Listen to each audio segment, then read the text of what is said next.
So, mit 4 Sekunden spät, ist mir scheißegal. Wieso sitzt sie so weit unten? Ich schaue sie ein 4-Jähriger! Warte mal. Achtung, so, jetzt haben wir beieinander. So, jetzt muss man bloß einen Chat auf die anderen Seiten stellen, dann müssen wir einen Timmy-Boy begrüßen, das ist wieder traurig. Ich bin fasziniert, dass sich jeder daran hält, dass noch keiner in den Windrose-Thread eingeschrieben hat im Discord. Das ist selbst. So, erstmal einen Timmy-Boy, Popomann, grüßen Sie daheim, jetzt wieder neu. Rest vom ganzen Scheißhaushaufen! Hoi, all! Übrigens, Birgor! Wie haben wir uns genannt? Ich hab's schon wieder vergessen.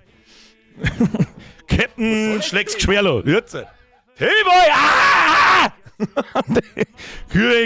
Grüße, Herr Kobenhand. Wo ist die Musik? Das ist eine gute Frage. Tobi, du hast da absolut recht. Achtung. Tough life, full of toil and strife, where the man undergo. We don't give a damn when the gale is done, how hard the winds did blow. So, muss kommen. Klang schon wieder. So, wie schauen wir aus heute? Hier, der Herr Gerwin, wo sind Sie unterwegs? Achtung, Grüße von zu Hause aus. Ganz was Neues. Habe ich wieder ein paar Tage Urlaub.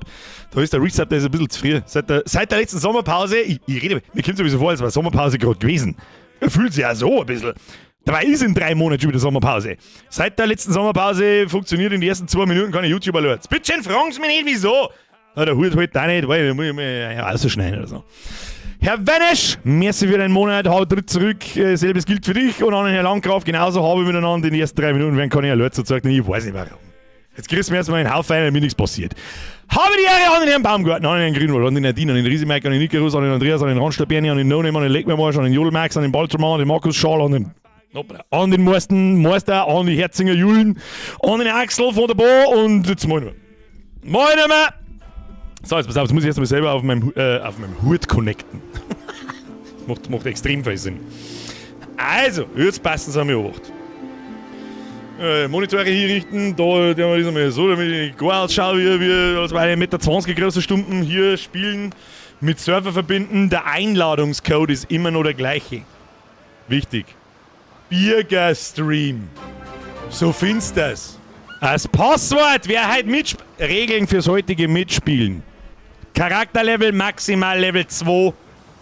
Wenn du Level 1 bist, kannst du damit, ist mir wurscht, alles drüber, geht.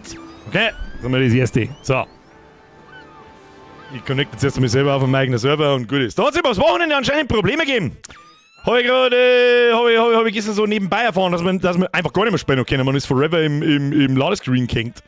Das ist total, was war denn das wieder? Aber habe ich heute Nachmittag schon getestet, uns fällt nichts. Server ist stabil, wir können uns einloggen, das wird schon passen dann. Liebset, aber der Bürger, es fährt ein schöner Stream, wir brauchen mehr Sea Shanties. Ja, ich hoffe es, wir holen uns heute das große Schiff, ich hoffe, da kommen wir singen, so schaut's aus. Raul! Ich habe meine Antwort. Bei mir. Na, Raul, nein! Nach dem letzten Polit muss IA nochmal was loswerden. Links gerichtet und immer da. Bürgers Antifa. Sich vor Lachen auf dem Boden wälzen, ruf mich an, Handzeichen, mittlere Hautfarbe, wir sollten... Aua, Dingelfinger. Aua, Zocker, Dingelfinger. Du bist nicht weit weg. Da können wir uns zum Scheller einschlagen, können wir uns am Landauer Volksfestplatz treffen. One-on-one, ohne Waffen. Jetzt muss ich da ein bisschen austappen, aber das ist so lang. Herr Raul, du, 20er ist 2. Aber ich bin mir nicht hundertprozentig sicher, wie das gemeint ist.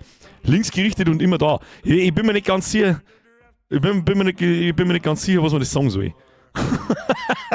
Ich bin mir nicht ganz sicher, aber nein, da reden wir jetzt nicht drüber. Besonders nicht, was vor einer guten Stunde oder 2 passiert ist, erst recht nicht. So, Schluss damit. Raul, merci dir. Zampal, merci für 11 Monate, habe dritt 11 Monate schon, geiler Wichser. Hashtag Forderungsquote. Ja, nicht ganz. War jemand im Forderungsquote? Den habe ich heute nicht gesehen. Den habe ich heute tatsächlich nicht gesehen. I'm sorry. Merci an alle, ich werde es wieder nicht bleiben lassen können. Spickmeister, merci für 8 Monate. Ahoi, das Landratzen. Hani, merci für 12 Monate. Habe ich dir grüßt aus der Spätschicht. Pfui Teufel! Auf die nächsten paar Jahre. Ich hoffe doch. Merci dir. Da ist nochmal der Spickmeister. Ich hab dich doch gerade schon. Hä? Bin schon wieder massivst verwirrt. Cyberfox! Ich hoffe sehr, dass du und deine Frau heute einfach reinkommst. So einfach so. Wir haben übrigens schon einen Besucher irgendwo. Warte mal, wo ist denn irgendein Parent da umeinander? Ich muss selber mal schnell schauen, wo ist denn? Wo ist denn der hin? Da steht der im Piratensee. Ah ja, da hat sie gesessen. Der Moor der Meuterer. Der hat einen Freifahrtschein gekriegt und hat es jetzt mehr rausgehauen. Da weißt du, was es ist. Da haben wir schnell schauen müssen, was es ist. Jetzt mal so macht, jetzt stellen wir da schnell ans Begrüßungsdeck. Also jetzt müssen wir halt bauen. Wenn der Dr. Gale dann mal seine Futzenhaltenkante geben, das war super. So, hast du das gesungen, die Musik, das hört sich so an. Ja, freilich habe ich es gesungen. Ich habe alles gesungen. Alles, was du an Musik hörst, habe alles ich gemacht, gesungen, komponiert, Alter. Ich bin, warte mal ganz kurz, ich muss mal schauen, ob dir da herin zu ist. Ich habe vergessen, dass ich dir zu mache, deswegen bei der Gnädel. Ich komme gleich wieder, pass auf. Ich muss kurz meinen Hut ablegen. Indem wir da hin. Und das Headset, das haben wir jetzt auch einmal geschafft, dass wir das über den Hut. Ich komme in 4 Sekunden, bin ich wieder da. Ich muss die dir zu machen, sonst gibt der Gnädel einen Scheiß auf Füße, was das ist.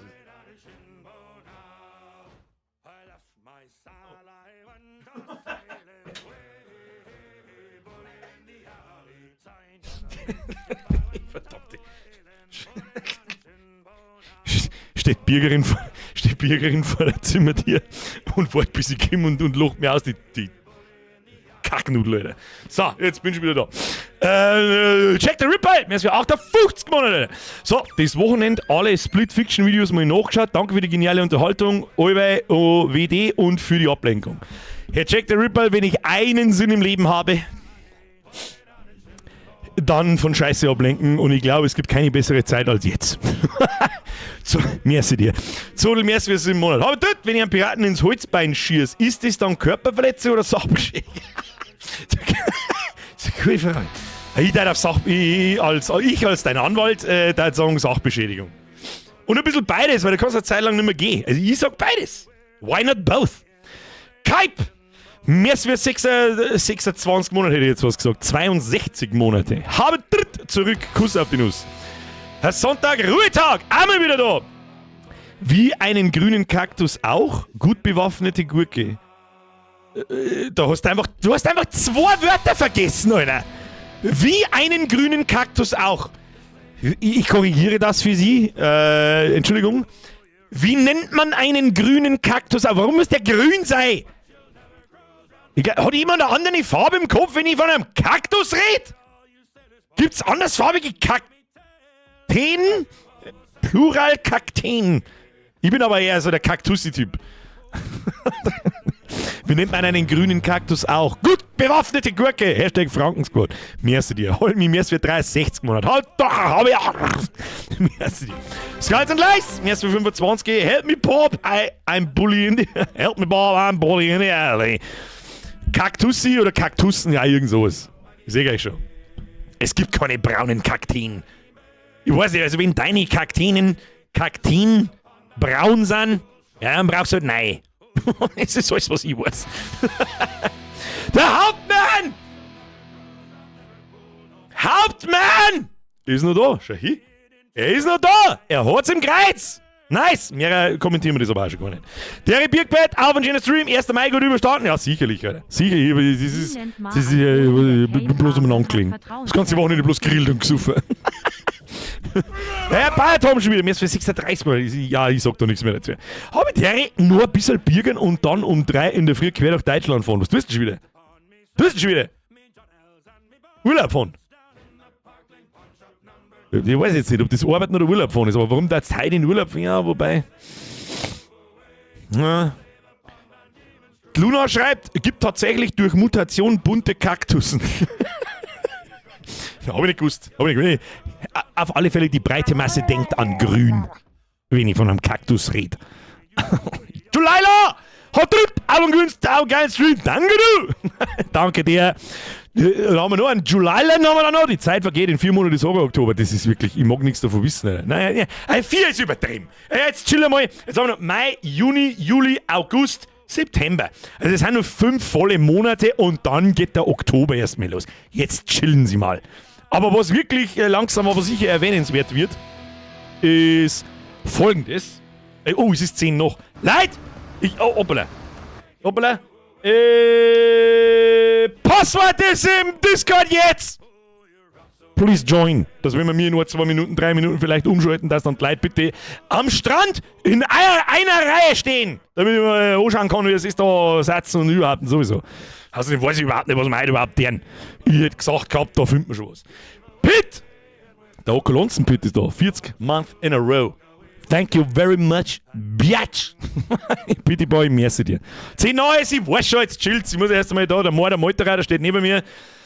Wir warten jetzt erstmal ein bisschen Leute connecten, das dauert aber ein paar Sekunden, das habe ich zu sehen. Sehe ich vorher mal, mir ist nicht, weiß ich nicht. Das Passwort, wenn nicht Bier ist, dann weiß ich es auch nicht. Es ist nicht Bier. Das ist aber auch was Gutes. Das Passwort ist auch was Gutes. Herr Escaflone! Too much. Servus Birger, auf einen weiteren geilen Stream wie alleweil. Ich hoffe es doch. Seit jeher unerreicht. Raute 95 just saying. Rias aus Tirol. Raute 95? Was meinst du mit Raute 95? Ich habe Fragen. Die Leute, was ist denn heute schon wieder? Gibt's halt bloß 10er und 20er im Hosensack, oder was? Herr Escaflone, merci dir. Wäre Update Resi Front. Ja. 2T durch Lafren 9 fertig. Oh, da aber richtig reingesucht, oder? Brenner Schreibtisch ist traurig. Hob mal jetzt olle Real verfilme Nightsong. Oh, einfach schlimm. Danke. Jetzt noch Resident Evil 6, die anderen Sichten durchspulen. Grüß von unterm Schreibtisch. Erwarte bei Resident Evil 6 nicht zu viel. Ich glaube, da tust du am besseren gefallen, wenn du irgendeinen Ableger spielst. Irgend sowas wie Revelations oder. Nein, nicht Revelations. Hat es Revelations gekostet? Ich weiß es nicht mehr. Ich sehe euch übrigens da im Spiel umeinander rennen. Der Einzige, der es zusammenbringt, dass es in einer Reihe da vorne hier steht, ist der Danny. Zum Danny sollt ihr euch stehen. Ist das eine Reihe? Wenn das eine Reihe ist, weiß ich, Hans Wurscht. Nicht ins Feuer springen. Der Hackfleisch Johnny war meine letzte Woche schon dabei. Flü Frankie, merci dir. Ich hoffe doch. Birgbert der Pirat. Ich möchte bitte Captain Schlecks Geschwerlog genannt werden. Was anderes wird nicht akzeptiert. Flü Frankie, merci dir. Scarecrow, merci für den 9 Monat. Subset, danke für den 10er. Escaflon, merci für den 20er. Ihr 12. Das ist zu und ihr wisst es. Haben wir nicht heute schon mit einem Code mit einem 20er? Warte mal, zu dem sage ich noch was anderes. Da zum Raoul Duke sage ich, du bist das Dingelfing, das heißt, mit 90% Wahrscheinlichkeit arbeitest du bei der BMW und wirst mit Geld zugeschissen. Dein 20er ist okay. So, passt. Leute, was ist da los? 53 Monate, wer ist heute die Axt im Walde? Weiß ich noch nicht so 100%. Die Frage ist auch, ob wir eine Axt im Walde brauchen, aber das finden wir jetzt dann alles langsam Stückel für Stückel aus, jetzt bei sowas. Schau her und schon! Oh, Lea ist da! Lea ist da! Wo ist der Mo auch da? Lea, spring mal, wenn der Cyberfox auch herin ist. Ich weiß nicht, wie er geheißen hat. Alter Schwede, glaube ich, hat er geheißen. Ich bin's mir nicht sicher. Irgendjemand einen Ritterhelm auf, du bist Level 3, tschüss. Nein, war ein Späßle. So, dann ein herzliches Beisammensein. Ich scheiß da ein Zwickel symbolisch ein. Auf, das geht auch. Ja, das mache ich dann, wenn ich mir davor eine Leberkäse mitkaufe, wie einen symbolischen Zwickel hin und Leberkäse und laufe einfach ganz schnell davon. Bild umschalten war das auch, 12 noch. Capricorn, Schnauze halten weiter, das auch mal einen Chat zu. Kruzifix. So! Heute haben wir on fire, Kinder. So schaut's aus. So. Ja, wieso ist der? No. Oh Gott im Himmel, Alter, die scheiß Resident Evil Speierei. Mach das weg. Mach das so. Kruzifix noch einmal. Hier, Windrose, nicht Resident Evil. Da ist der alte Schwede. Das ist einfach, schau her, ich stehe mit der Schaufel da und jeder tut, was ich sag. Lag, schon wieder Lag, was? Ah, dann ist es aber YouTube. Bei mir fällt gar nichts. Ich hab ausgelassene Frames 0,0%. Lag, was sind die Standbilder? Ich weiß es nicht! Hackt das Stream nur, oh, jetzt da war schon. Ich kann nichts dafür. Ich sag's freiwillig, was ist, meine Internetleitung ist stabil, das ist YouTube, nicht ich. This is not a me. Leck, Landau hat wieder das Internet nicht zahlt oder was? Was da los ist. Ruckel, der Film, Stream abkacken, Lag, asynchron, wo 10. Mann, Lag. Ja super, aber wenn es jetzt so da hinlegt, dann brauchen wir gar nicht anfangen. Ja, Kruzifix, haben wir jetzt fertig mit Lag! Sobald ich geschmeidig hin und her wackeln, dann muss jemand sagen, jetzt geht's wieder. Hey, das müssen wir jetzt aussetzen, das ist ein Krampf. Was habt's denn? Läuft doch. Kaputte. Ton, wo? Was für Ton? Ton muss da sein. Jetzt geht's und ich hab gemeint, das liegt da an der VPN, lul. Ton weg. Komplett kaputt, läuft, geht wieder. Asynchron, nicht Lag. Leckt nicht. Leckt mir doch am Arsch. Ich hab keine Lags, passt alles, Neuladen hilft. Ich meine, wenn ihr keinen Ton nicht habt, dann bringt es mir jetzt nicht recht viel zu sagen, lasst mal einen Stream rein. Ich glaube nicht, dass es an mir liegt. Also bei mir fällt gar nichts. Meine Internetleitung ist tippitoppi. Das ist eher YouTube, der über den anderen spackt. Ich kann auch nicht. Dono sagt Server-Error. Schaut aber auch mal nicht, Timmy Boy. Spinnt der SüdVPN. Ich meine schon, Ton wo? Ton neu laden. Hey, an alle Leute, die mich hören, schreibt mal in den Chat bitte in Caps Lock hinein. Einmal, jeder einzeln, sonst wird's wieder vom Nightbot ausgejietet. Hallo, ihr Trottel, wir wissen, dass der Ton nicht geht. Der Ton geht aber wieder, lad dann Stream rein, du Trottel. Los. Los. Wenn nur einer den Satz im Ganzen hinkriegt, los ich mich da. Neulad, echt, dann schreiben Leute nur 2 Wörter. 2 Wörter. An alle, die mich nicht hören.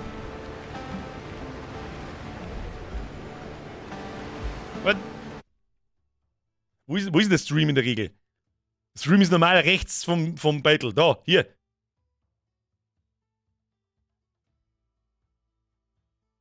Alle schreiben Stream neiladen. Dankeschön.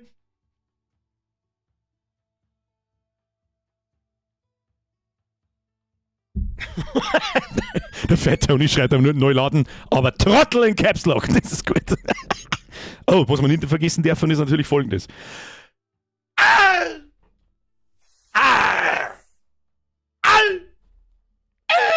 So, jetzt passt's wieder. Mehr brauchen wir nicht singen. Ton nun aus Spiel. So, jetzt.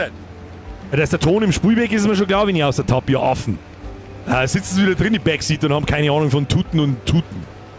Wer muss auch schon tuten können. So, jetzt schauen wir mal, was da ist. Jetzt kriegt erstmal der Dr. Gale noch eine mit der Schaufel. Zack, das Böhnchen. Wunderschön. Oh, 2 gleich mit der Schaufel. So, meine Damen und Herren, Battlecat 992, du bist neu. Hackfleisch Johnny, du warst letzte Woche schon dabei, du weißt, wie es läuft. Der Mord, der Meuterer, der einen Freifahrtschein, das passt. Harald der Zweite, du frisst mir ein wenig 2 Kartoffeln auf unseren Schiff, weil ein wenig halt zurückhalten, damit da nichts passiert.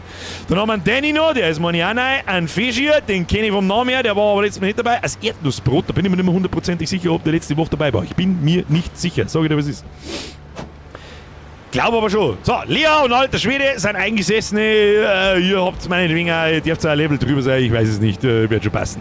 Super awesome, schön, gut. Wieso hatten da die scheiß Alert-Sounds noch? Escaflown. Mist Autokorrekturen Kap, oh, Mann, seit Anfang an dabei falsche Jahrzahl, zwinkern das Smiley. Ach so, aber mit 95 bist du wirklich extrem weit weg. Scheißegal! So, jetzt mal so was. Schöner Reminder, dass wir da Alerts ausmachen. Escaflown, danke dir. Was ist das für ein Spiel? Stil, Alter, kannst du lesen? Kannst du in irgendeiner Weise lesen? Ein YouTube-Titel zum Beispiel? Oder das hinterlegte Spiel vom Stream? Irgendwas. Stilo, lesen, Alter. Wenn das 98 hinter deinem Namen dein Geburtsjahr ist, dann bist du zwar gefühlsmäßig in meiner Welt, du hast gerade das Laufen gelernt, das verstehe ich. Ja, aber du bist halt dann doch schon 28. Lesen, Alter! Kennst du das nicht? Ich glaube, ich habe sogar in Caps Lock eingeschrieben. Ich bin mir nicht sicher, aber ja, weiß ich nicht. Lese dir mal das Baumenü dann. Sag Kinder, was ist denn der Plan heute eigentlich? Ich hab mir noch keinen Plan gemacht. Haben wir mir einen Plan? Also jetzt mal so, was wir mir heute brauchen. Meine sehr verehrten Damen und Herren, schauen wir mal, ob die Befehlskette funktioniert. Jetzt sehen wir mal noch. Hört mal zum Springen auf, alle stehen bleiben. Und wenn ich jetzt sage, spring, dann springt jeder, dann weiß ich, wie viel Verzögerung das wir haben. Das ist gut. Das ist eine ganz gute Idee. Also, so, folgendes. Hoppala, ich fasse mit den Hufen. Spring!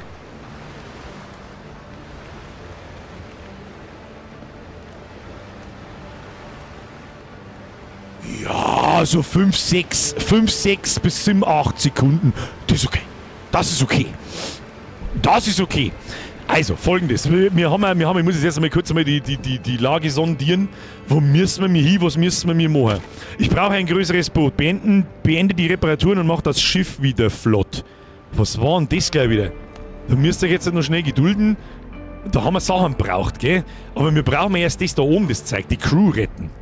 Meine Damen und Herren, der heutige Erstmalplan ist, jeder holt sich jetzt aus unseren Kisten, jeder schaut einmal da so ein bisschen durch die Kisten durch, damit jeder so grob weiß, was ist da so grob drin. Wir sind unsere Werkstätten, wir haben ja beieinander und überhaupt sowieso. Die anderen, die da letztes Mal noch mitgespielt haben, die glaube ich werden es so gut wissen. Aber schaut's trotzdem, dann wisst ihr mal, wie es mir geht. Eine Woche lang, wenn wir eine Woche lang nicht spielen, ihr könnt schon laufen, kennt schon hier Wusel, der hat vielleicht schon nicht, der Money ist AFK, nein, ist er nicht. Passt, wer noch irgendwie ein besseres Schwert braucht, wer noch eine Rüstung braucht, zieht euch das Zeug da aus, was wir brauchen, baut euch Rüstungen, Hüte, Waffen, whatever. Wir segeln jetzt. Und machen wir sofort die erste Quest. Ich will das große Boot, koste es, was es will. Und wenn es die Zeit dann auch erlaubt, dann werden wir anfangen mit dem Turm bauen. Und dann werden wir mal schauen, wie weit das der geht. Oder wir heben unseren Turm vielleicht für Mika auf. Schauen wir mal. So, jetzt muss ich selber erst einmal schauen, ich brauche was zum Fressen. Da herin weiß ich, da ist was zum Essen drin. Ich klaue mir jetzt einfach das. So, dann. Wichtig ist auch, dass ihr euer Inventar so gut wie leer macht. Warum? Weil einfach, ich das sag. So. Weil ich das einfach sag. Wir nehmen Bandagen mit, Heiltränke mit, Glocken und Schuss, Nägel und Material. Hoppala. Das wollte ich nicht, aber das nehme ich auch mit. Tu ich nicht runter. So, hier, pass auf. Essen kann man nie genug brauchen, auch unterwegs nicht. Ich tue das aus, da haben wir noch Seil, dann haben wir wieder voll da. Macht seine Inventare leer. Das sage ich deswegen, dass wir natürlich unterwegs looten können wie die Behinderten. So, die teuren Sachen, die packt man ein. Das müssen wir sowieso irgendwann einmal irgendwie Rückreise, nehmen wir das da, müssen wir sowieso irgendwann einmal irgendwie sortieren und keine Ahnung was. Wir brauchen quasi ein Lagerplatz. Was ist die zerrissene Segeltuchtasche? Volle Löcher, aber recht geräumig, wird an einer Werkbank hergestellt. Muss ich das ausrüsten? Oder? Jetzt warte mal. Ach, so ein Ding habe ich schon. Bis einen Rucksack werden wir noch nicht haben. Wer noch keinen Rucksack hat, ich leg da einen in die Kisten rein. Die Dinger da können wir einer da. Das da Rückreise, Rumflasche, wenn wir das Schiff haben, das wird eigentlich schon passen. So, ein bisschen was zum Fudern. Rückreise, Ballern. Ja, das schaut ja ganz vernünftig aus da hier. So, dann tun wir den da rauf und das tun wir da her und dann meine ich, haben wir gut beieinander. So, was war denn das? Kurz mal schauen, was ist das da? Neulingsinsignie. Ein frisch geprägtes Abzeichen, das Blackbeards neueste Matrosen tragen. Liefere es auf Tortuga bei der Warte mal schnell. Ich schau mal, ich darf diesmal nicht an Discord so viel übersehen. Obacht, alle, die so verpeilt sind wie ich, nach dem heutigen Patch sind alle Settings resettet. Solltet ihr was umgestellt haben. Haben wir schon wieder Informationen, die können wir brauchen. Ja? Der Cyberfox schreibt da, die Kumpanen müssen wir befreien. Richtig, nope, das ist Stream Twink. Also brav Level 2, nimmer angelangt, Zeit im Stream, Schifferl holen, die Crew retten. Ja, sechs das. Ja, immer mit Profis. Bei uns im Stream, in dem Community-Talk, da kannst du eigentlich zu 99% davon ausgehen, immer mit Profis. So, haben wir gut beieinander oder was? Wer fertig ist, der holt sich sein Schifferl leer. Hier, ich habe nämlich das Gefühl, wir müssen fahren. Ich möchte folgendes, so wenig Schiffe wie es geht. Schauen wir, dass wir bloß 2 Schifferl brauchen. Ich hock mich in mein sein. Und dann machen wir voll die Armada. Wir machen voll die Armada, jeder steigt in sein eigenes Schiff ein. Wir fahren mit der Schiffsarmada, Kinder. Jeder in sein Schiff rein, das glaube ich ist viel besser, schaut viel lustig aus. Wo müssen wir überhaupt hin? Wer war es letzte Woche gleich wieder an das, habe ich nicht mehr gedacht. Wir haben einen Schnellreise-Button. Wir brauchen gar kein Schiff, zurück. Kommando zurück! Wir haben einen Schnellreisebutton, Kinder. Wolle, ich bin gerade voll über die Welle umgefahren. Ich habe gar nicht gewusst, dass die Physik so gut sind. Was ist das Erdnussbrot? Erdnussbrot, bester Mann! Triple F in den Chat und in den Discord-Chat auch. Ich habe nicht mehr gewusst, wer es war. Gehen wir schon wieder aussteigen. So, jetzt pass auf. Ich teleportiere mich. Alle teleportieren sich. Kostet das irgendwas oder wie läuft das? Jetzt warte mal, müssen wir reinzoomen. Ich darf so gerne reinzoomen und nicht in der Weg. Wir sollten da was finden. Schnellreisepunkt anwenden. Wie haut denn das hier? Braucht man da irgendwas Besonderes? Schnellreisepunkt. Wieso? Wie fund's das? Ein Pferdnuss. Irgendjemand wollte mir ins Gesicht schießen.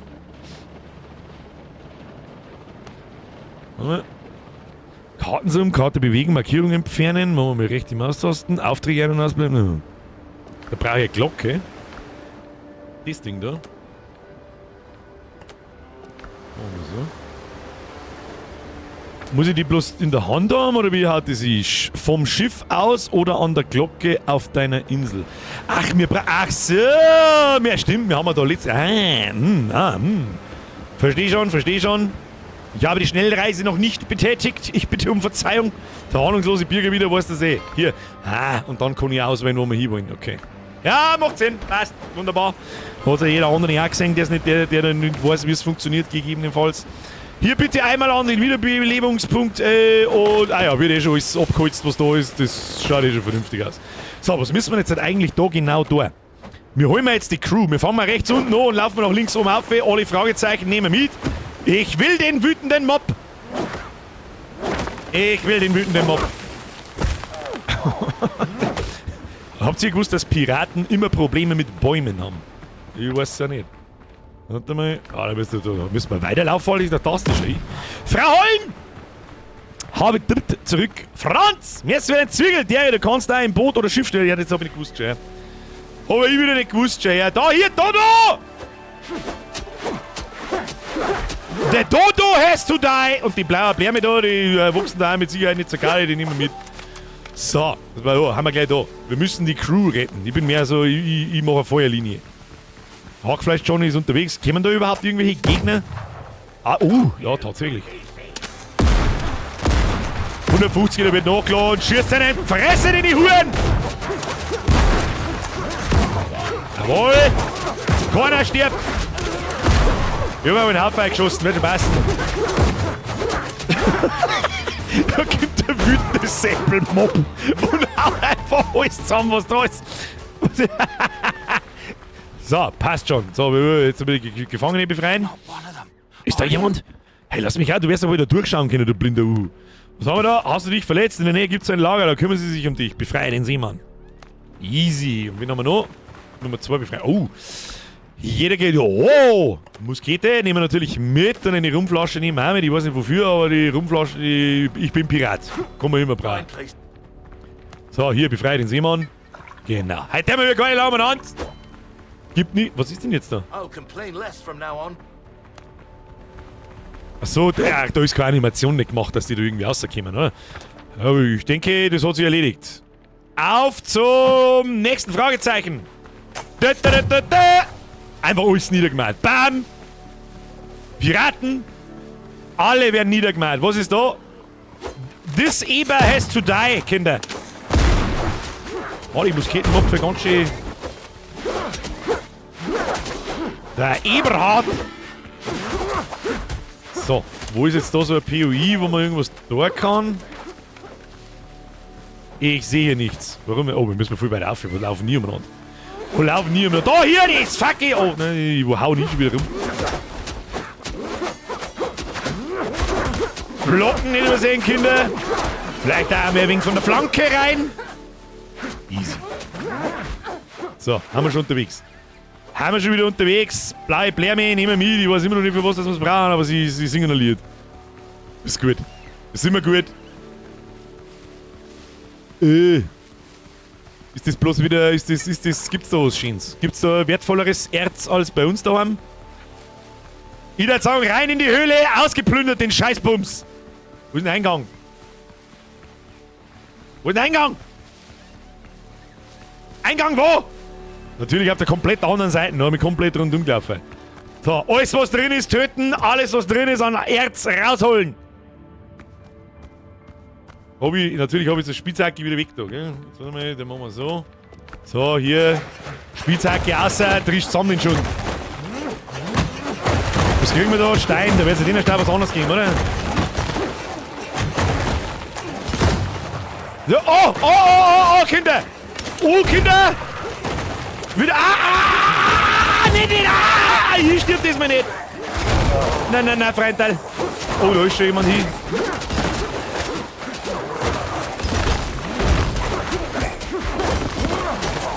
Ich hab doch Block, du! Okay, weiter!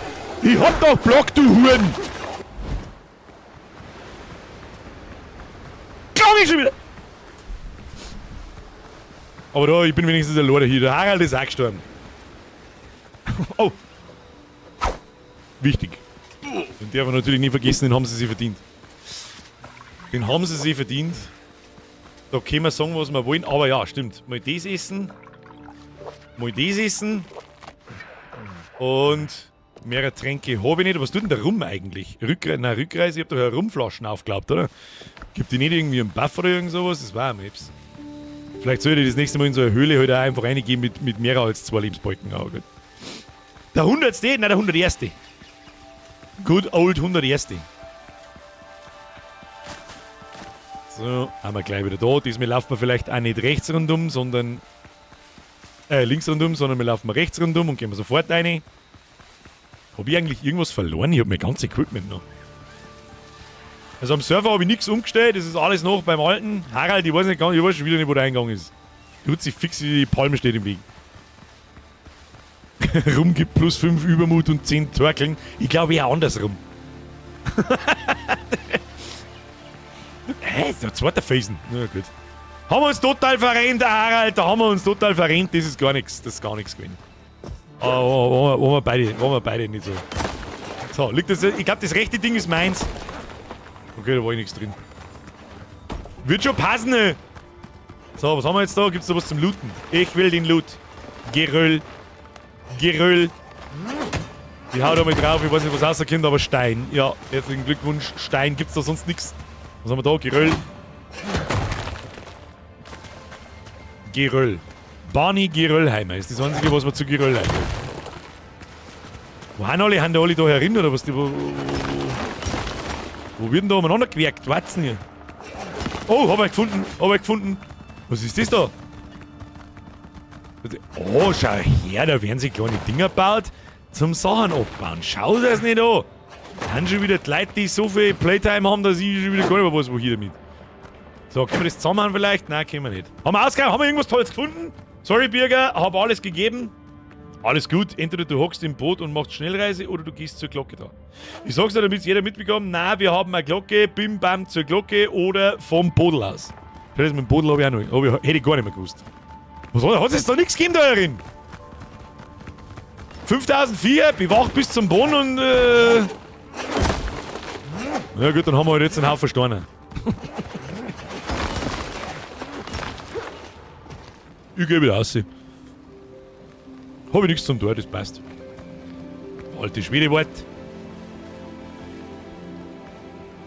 Gingen alle wieder raus, passt schon. So, nächster Punkt. Machen wir zuerst das Fragezeichen, hätte ich vorgeschlagen. Erst das Fragezeichen, den POI und dann gehen wir zur Crew Quest. Ist ja schon wieder stockfinster. Folgen Sie mir unauffällig. Da ist ein blauer Dodo. Irgendjemand hat daneben geschossen, ich hab's genau gesehen. Federn und Vogelfleisch. Nice. So, wütende Piratenmob, der einfach durch die Insel streift ist. Das Spiel ist, glaube ich, nicht ausgelegt dafür, dass man zu 10 drum rennt. Das ist schon ganz witzig. Aber wir müssen auch irgendwie vorwärts gehen. Oh, was haben wir denn jetzt gefunden? So ein bisschen ein größeres. 2 Sachen müssen wir finden. Was ist das? Meitron Eisenring. Seil erfordere ich. Fuck, ich hab das Seil haben wir daheim. Können wir ein Seil craften irgendwie? Haben wir da irgendeinen Programmerin, der das Spiel schon auswendig kennt? Ah ja, sind eh schon dabei. Was tue ich da umeinander? Ich mache nicht alles.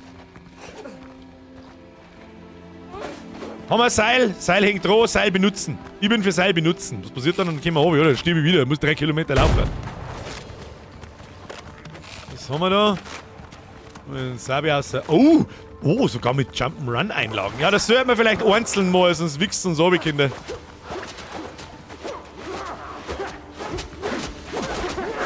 Ihr kommt zum Kämpfer! Wo wir kämpft? Da ist kämpft worden. Salzzigeuner. Haben wir da. Eine alte... Oh! Plus 5 Präzision und einen Tumbaga-Barn. Eine alte Legierung aus Kupfer und Gold, die vor langer Zeit von den Ureinwohnern entdeckt wurde, wird zum Aufwerten von Rüstung benötigt. Oder Ausrüstung benötigt.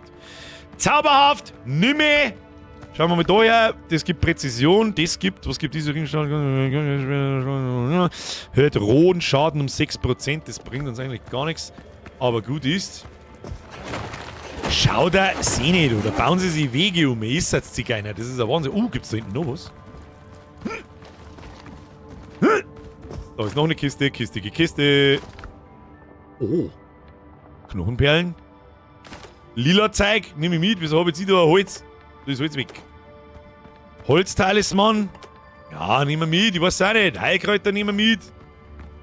Ich nehme alles mit. Schmeißen wir das Vogelfleisch weg. So. Neue Stufe 3. Wir sind jetzt Level Up, Diggi. Da muss ich jetzt schnell reinschauen. Achtung. Kuriositäten. Die schauen wir uns nachher in Ruhe an. Dekorationen haben wir. Was haben wir da so? Verschiedenes Legendär. Ein Fahnenmasten der Überlebenden. Und Essenszubereitung. Ja, kann man auch brauchen. So, hier, jetzt müssen wir lernen. Was haben wir da? Notizen, die interessieren mich eigentlich recht wenig. Fortschritt. Wir haben verfügbare Attribute. So, ich darf auf alle Fälle. Kondition und Vitalität kriegt immer einen. Wieso habe ich Beweglichkeit geskillt? Wegen einem schneller Zuhauen, die skalieren wahrscheinlich mit Beweglichkeit und Präzision mit dem Schießen. Ich tue eigentlich beides gern.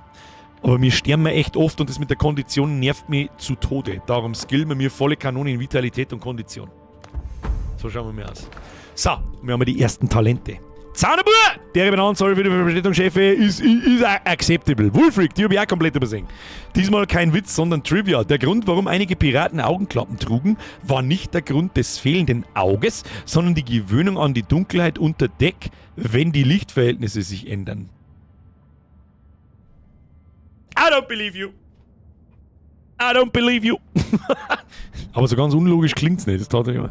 Zaunerbur, merci dir, Wolfric, merci für den Zwickel. Wünscht Ihnen, Captain Birger, eine feine Reise. Herr Togner, ja sicher doch. Merci dir. So, jetzt pass auf, Talente. Da müssen wir jetzt erst einmal, da muss ich den Rest jetzt kurz gedulden. Der muss jetzt da herin einfach mal schnell kurz gedulden. Ich muss jetzt nicht mit die Scheiße da lesen. Ich kraxel da wieder aussehen. Bist du da wieder hell? Wieso ist in der Höhle? Ah ja. Ich jetzt, weiß ich nicht, jetzt einen Sitzkreis machen und unterhaltet euch kurz. Ich muss jetzt da mit Talente durchschauen, das hilft nicht.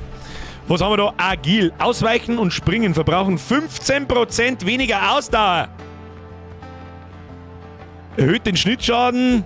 Erhöht die Chance auf kritische Treffer mit einhändigen Nahkampfwaffen um 3. Erhöht rohen Schaden. Deine Angriffe sind 40% effektiver, temporäre Gesundheit in Gesundheit umzuwandeln. Das weiß ich gar nicht, was das soll vorausplanen. Verbessert die passive Nachladegeschwindigkeit von Waffen. Erhöht den Durchbohrungsschaden um 3. Wenn du eine kritische Stelle triffst, verursacht dieser 5% Bonusschaden. 10% mehr Heilung. Erhöht die zeitweiligen Gesundheitsgewinn, wenn du Schaden nimmst, und 25? Was sind das für Sachen? Verleiht 20 zusätzliche Ausdauer. Da ist schon mal einer drin. Oh, da kommen wir gleich zweimal rein. Da 35% zusätzliche Ausdauer. Ausweichen und Springen verbrauchen. Ausweichen? Wie weicht man denn aus?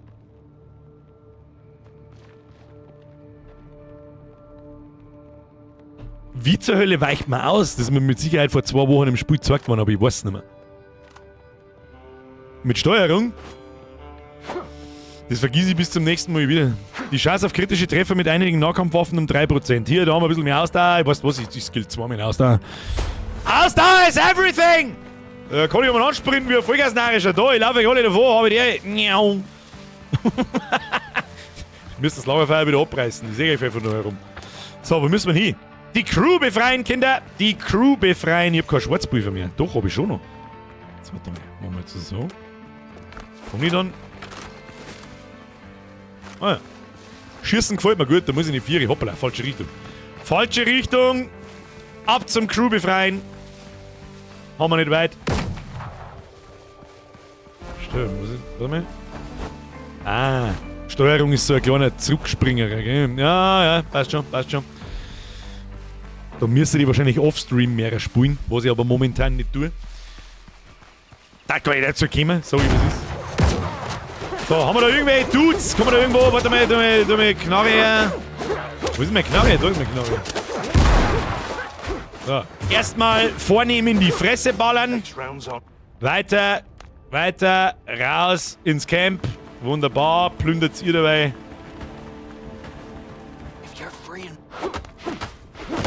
Das muss ja jeder machen, glaube ich. Gell? Quests sind auch mehrfach geteilt.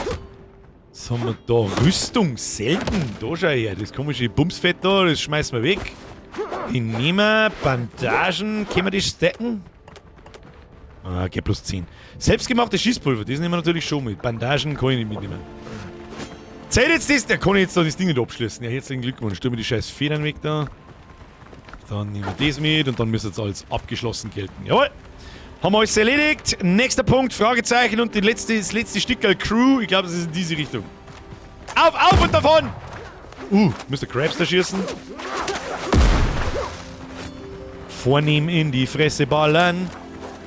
Ein bisschen weiter links müssen wir. Schaut, dass man während man auf Karten schaut, nicht ein bisschen weiterlaufen kann. Aber gut, da können wir leben damit, das werden wir mir schon nicht sterben.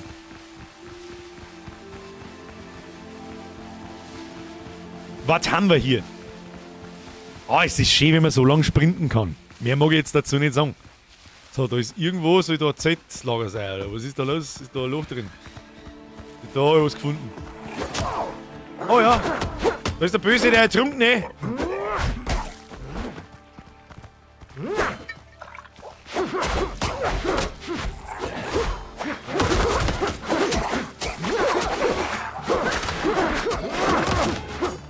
Wir brauchen aus der... Ja, das war jetzt mal ausnahmsweise ein halbwegs schöner Kampf. Keule, das nehmen wir natürlich mit. Eine Keule. Was macht denn die? Macht Roh-Damage, gell? Jetzt fressen wir erst einmal unser Essen und den ganzen Scheißdreck.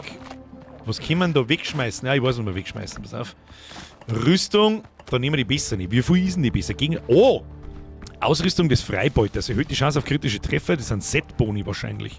Erhöht kritischen Schaden um 10% bis maximal 30% für jeden Gegner in der Nähe. Hat 100 Verteidigung und unsere alten Dinger haben auch 100 Verteidigung. Aber keine Bonis. Das heißt... Oh, der Hut ist ja schon ein Freibeuter-Ding. Angriffe verbrauchen 20% weniger. Das habe ich letztes Mal gar nicht gesehen, lol. Liebe Entwickler, bitte machen Sie bei den Affixen und Attributen eine Farbe hin. Dann lese ich es vielleicht auch. Ein normaler Standardtext in den Dinger drin, die will ich nicht lesen. Ich will nicht richtig lesen. So, nochmal wegmachen. Die Karte nehmen wir mit. 1 von 2. Wo ist das zweite drum? Haben wir nicht, da hinten wuselt was umeinander? Nein, auch noch nicht so ganz. Wo ist denn die zweite Schatzkisten? Die habe ich noch nicht. Hilfe! Gibt es eigentlich sowas wie ein Fahrrad? Da haben wir. Nehmen wir mit. Ja, wirf einfach jeden Scheiß weg, ist mir wurscht. So, jetzt haben wir es. Wir sind schon am Crew befreien, bin schon unterwegs. Da läuft der wütende Danny! Danny, du brauchst einen Heiltrank! Was haben wir da? Wo? Wieso ist der wütend? Wie spitzt du ein wenig, oder was? Wer ist lang gewinnst, du Huren?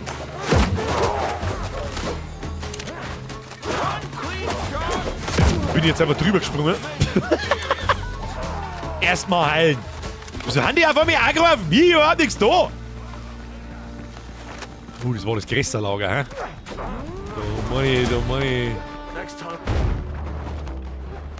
So, Crew befreit. Aber ich hab da meine eigene Crew. Wieso muss ich nicht da... Haben wir da einen Boss, oder was? Ich meine, ich hab keine Crew in mir. Music is getting intense. Erste Karte von Blackbeards Mannschaft. Nehmen wir mit. Eine Pistole. Ja, Rumflasche. Leck mir, was hat's mir jetzt gerissen. Da, ich wirf eine Rumflasche nicht. Ich weiß nicht, ob der jemand braucht oder nicht. Was weiß ich nicht. Der Holztalisman. Weg mit dem Schund, was weiß ich nicht. Careful.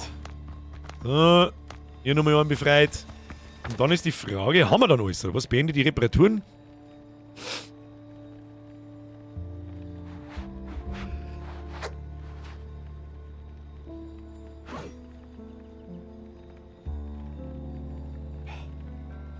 Kruzifix, das war jetzt schon wieder. Arsch auf, du.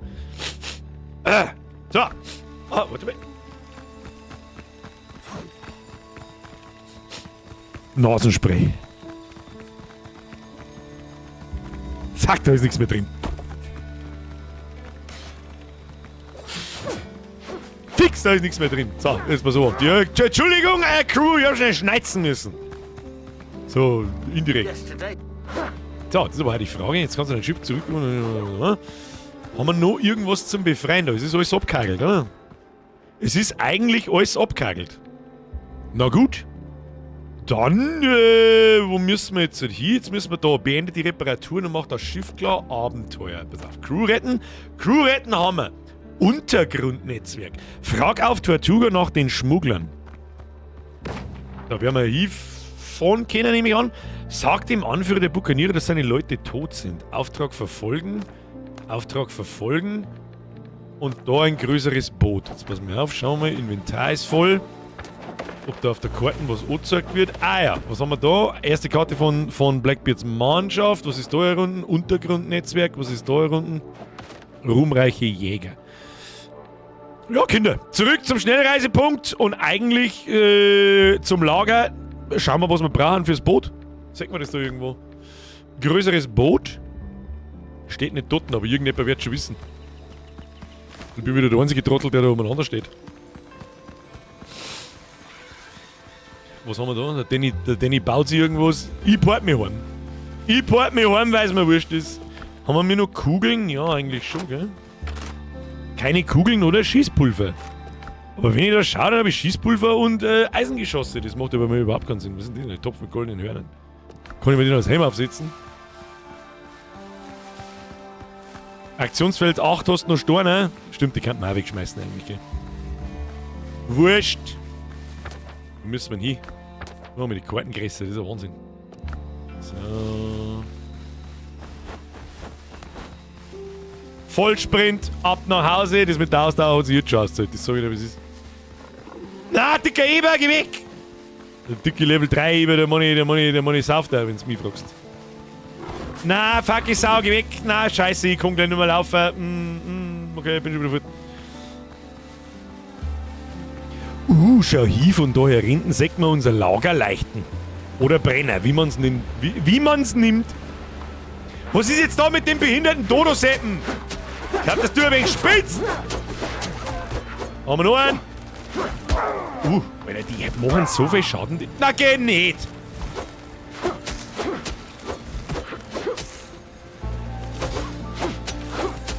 Ah, schau her, dann kannst du das nämlich umhauen. Wenn's das parryst. Oh, wenn's das parryst. Okay.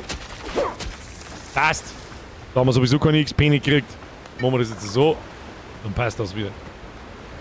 So. Leute, wir brauchen ein Schiff. Und ich möchte das Schiff entern. Das ist alles, was ich weiß. So, da sind wir. Ich glaube, ich porte mich einfach direkt. Erst mit Taschen ein wenig leer machen. Vielleicht kann man auch noch ein paar Kisten brauchen. Kistige Kiste. Ein Lagerhaus brauchen wir auch mal noch irgendwann. Genau, das zeigt da eine. Steckt man das ganze Klump, das wir haben. Kann man das nicht irgendwie schneller um oder so? Mit Steuerung oder. Ah ja. Weg.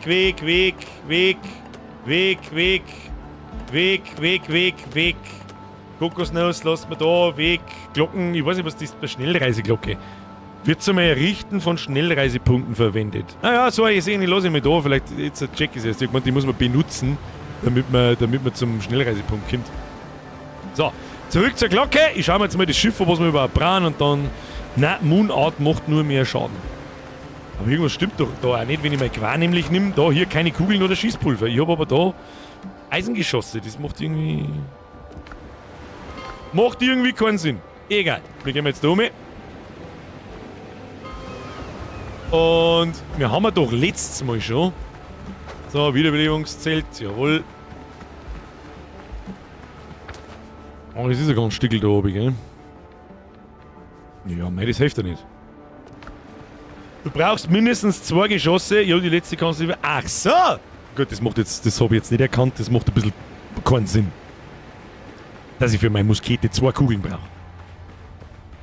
Ah, nur Moment mal.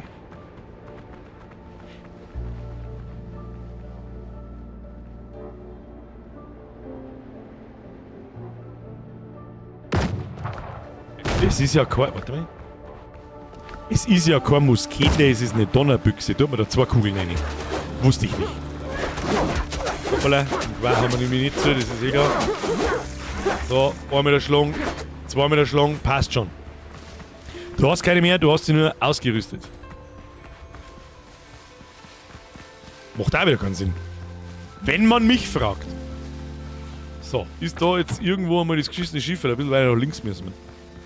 Ein Stück weiter nach links. Da haben wir letztes Mal, glaube ich, schon alles gekillt, was rundum steht. Ein paar Sachen respawnen natürlich. Was haben wir da? Was ist das? Da ist Süßkartoffel. Nimm ich mir mit. Süßkartoffel hat noch nie geschaut. Mir wundert es, dass es keine Zitronen gibt. Ja, das gute alte Skorbut. Schau hin, wie lange wir sprinten können. Das ist ein Wahnsinn. Ist man ohne Schwert in der Hand schnell, nicht, gell? wurscht. So. Schauen wir uns mal das Boot an. Schiffswrack. Um die Reparaturen fertig zu machen und uns wieder flott zu kriegen, brauchen wir Leute. 7 Männer sollten reichen. Das ist das Schiff mit der Crew zu Wasser.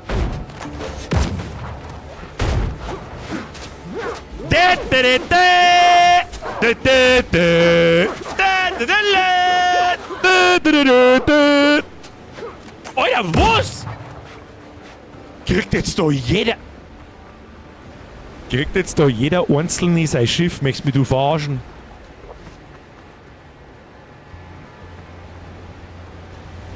Kriegt jetzt da jeder sein eigenes Schiff?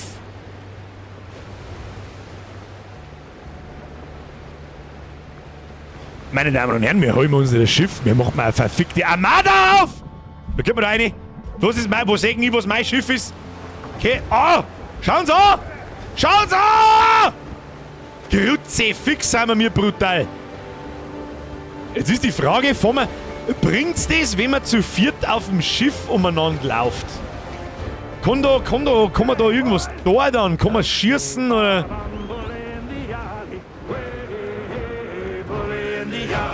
Help me, Bob, I'm bully in the alley. Bully down in Shinbo now. Sally is the girl that I love dearly. Way, bully in the alley. Sally is the girl that I love. That's enough. That's enough! Ja, Kinder, jeder sagen, wir teilen uns auf. Wir fahren maximal mit 2 Schiffen, weil sonst kennen sie die Sau nicht aus. Das sagt der ich. 5 Leute auf das eine Schiff, 5 Leute auf das andere. Wir fahren jetzt einfach. Wo fahren wir hin? Jetzt warte mal, da hier, Blackbeards Kanonenboot. Blackbeards Lastschiff und Blackbeards Lastschiff. Das wird gleich mehr auspiratisiert. Kanonenboot. Da wird jetzt. Los geht's. Wo schauen wir überhaupt hin? Wir müssen da nach links, Kinder, links. Links, Kinder, ich weiß nicht, wo ich reinfahre. Haben wir irgendwie einen Lebensbalken vom Schiff auch oder so? So. Kann ich überhaupt schießen? Kanonen besorgen. Wir haben überhaupt gar keine Kanonen! Egal, wir entern mal.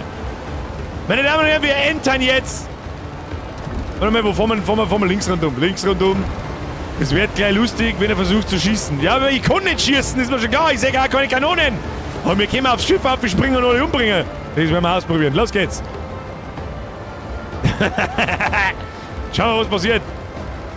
Wo hatten unsere Mates eigentlich? Wird uns schon nachgefahren. Ich mache ein bisschen langsamer. Sehe ich da irgendwo? Ah ja, da ist die Geschwindigkeit. So, ja, ein bisschen rechts, sonst. Oh. Du, ich meine, wir sind auch angegangen. Ich lenke ein wenig ein. Müssen wir auf die anderen auch warten, ne? Da fahren wir jetzt links und rechts hier und dann springen wir um. Kanonen brauchst? Ja, ist mir wurscht. Wir springen jetzt da um und da schlagen wir alle. Ich möchte wissen, ob das geht. So, hier, Blackbeards Lastschiff. Wie gut kann das bewacht sein? Ist mir scheißegal, werden wir herausfinden. Müssen wir heim schwimmen? Haben wir nicht so gar nicht da? Ich hätte gerne eine Vogelperspektive. Ich kann mich nicht sehen. Da, hier, wir müssen das Kanonenboot auslöschen. Das hilft nicht. Meine Damen und Herren, entern das Boot! Entert das Boot! Guck mal, da kämpfe ich mit! Da springe ich mit, ihr Huren! Außer mit dem Sabi! Schlacht's es, die Huren! Der Unteroffizier, du bist der Untertrottel, bist du! Alles, was ich da sehe! So!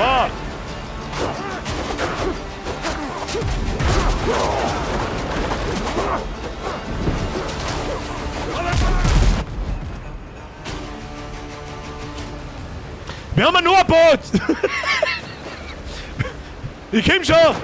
Lea Braun, ich komm schon! Du, what die Link? Wo ist die Schlägerei? Alter, der ist 3 Kilometer weit weg, spinnst du? Kämpfen die Halbe noch, oder? Das ist das gute Sicherheitsboot. Das hat ich nie geschaut. Wir fahren mal links rum. So. Haben wir gleich wieder da. Da ist das schon richtig einigermaßen. Ich weiß es nicht. Was müssen wir überhaupt da? Ich glaube, dass das ein Krampf ist, was wir mir da tun. Ich bin mir nicht sicher, aber ich glaube, dass das ein Krampf ist.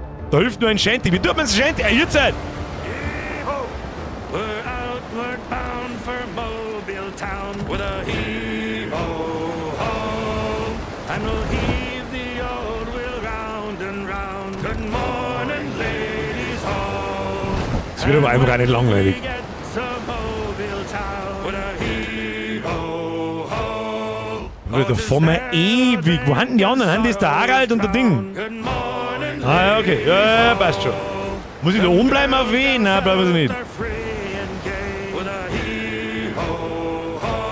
Lieber Entwickler, ich wünsche mir eine Karaoke-Version. Ich möchte gerne einen Text. Good morning, ladies all. We'll swing around, we'll have good fun with a hee-ho-ho. And soon we'll be back on the homeward run. Good morning, ladies all. Ja, Spiel durchgespielt, oder? To Bristol FF wie Aussicht. Oh, meine Lebenspunkte sind down. Ja, das stimmt. for the very Essen wir mal was? last time we'll Also man kann nicht Boot fahren und gleichzeitig was essen. Okay. ladies all. With So. Paul and Haben uns die jetzt alle umgebracht? Sehe ich das richtig? with a hee-ho-ho. Oh, we'll drink and dance with a hubbaloo. Good morning, Der man jetzt.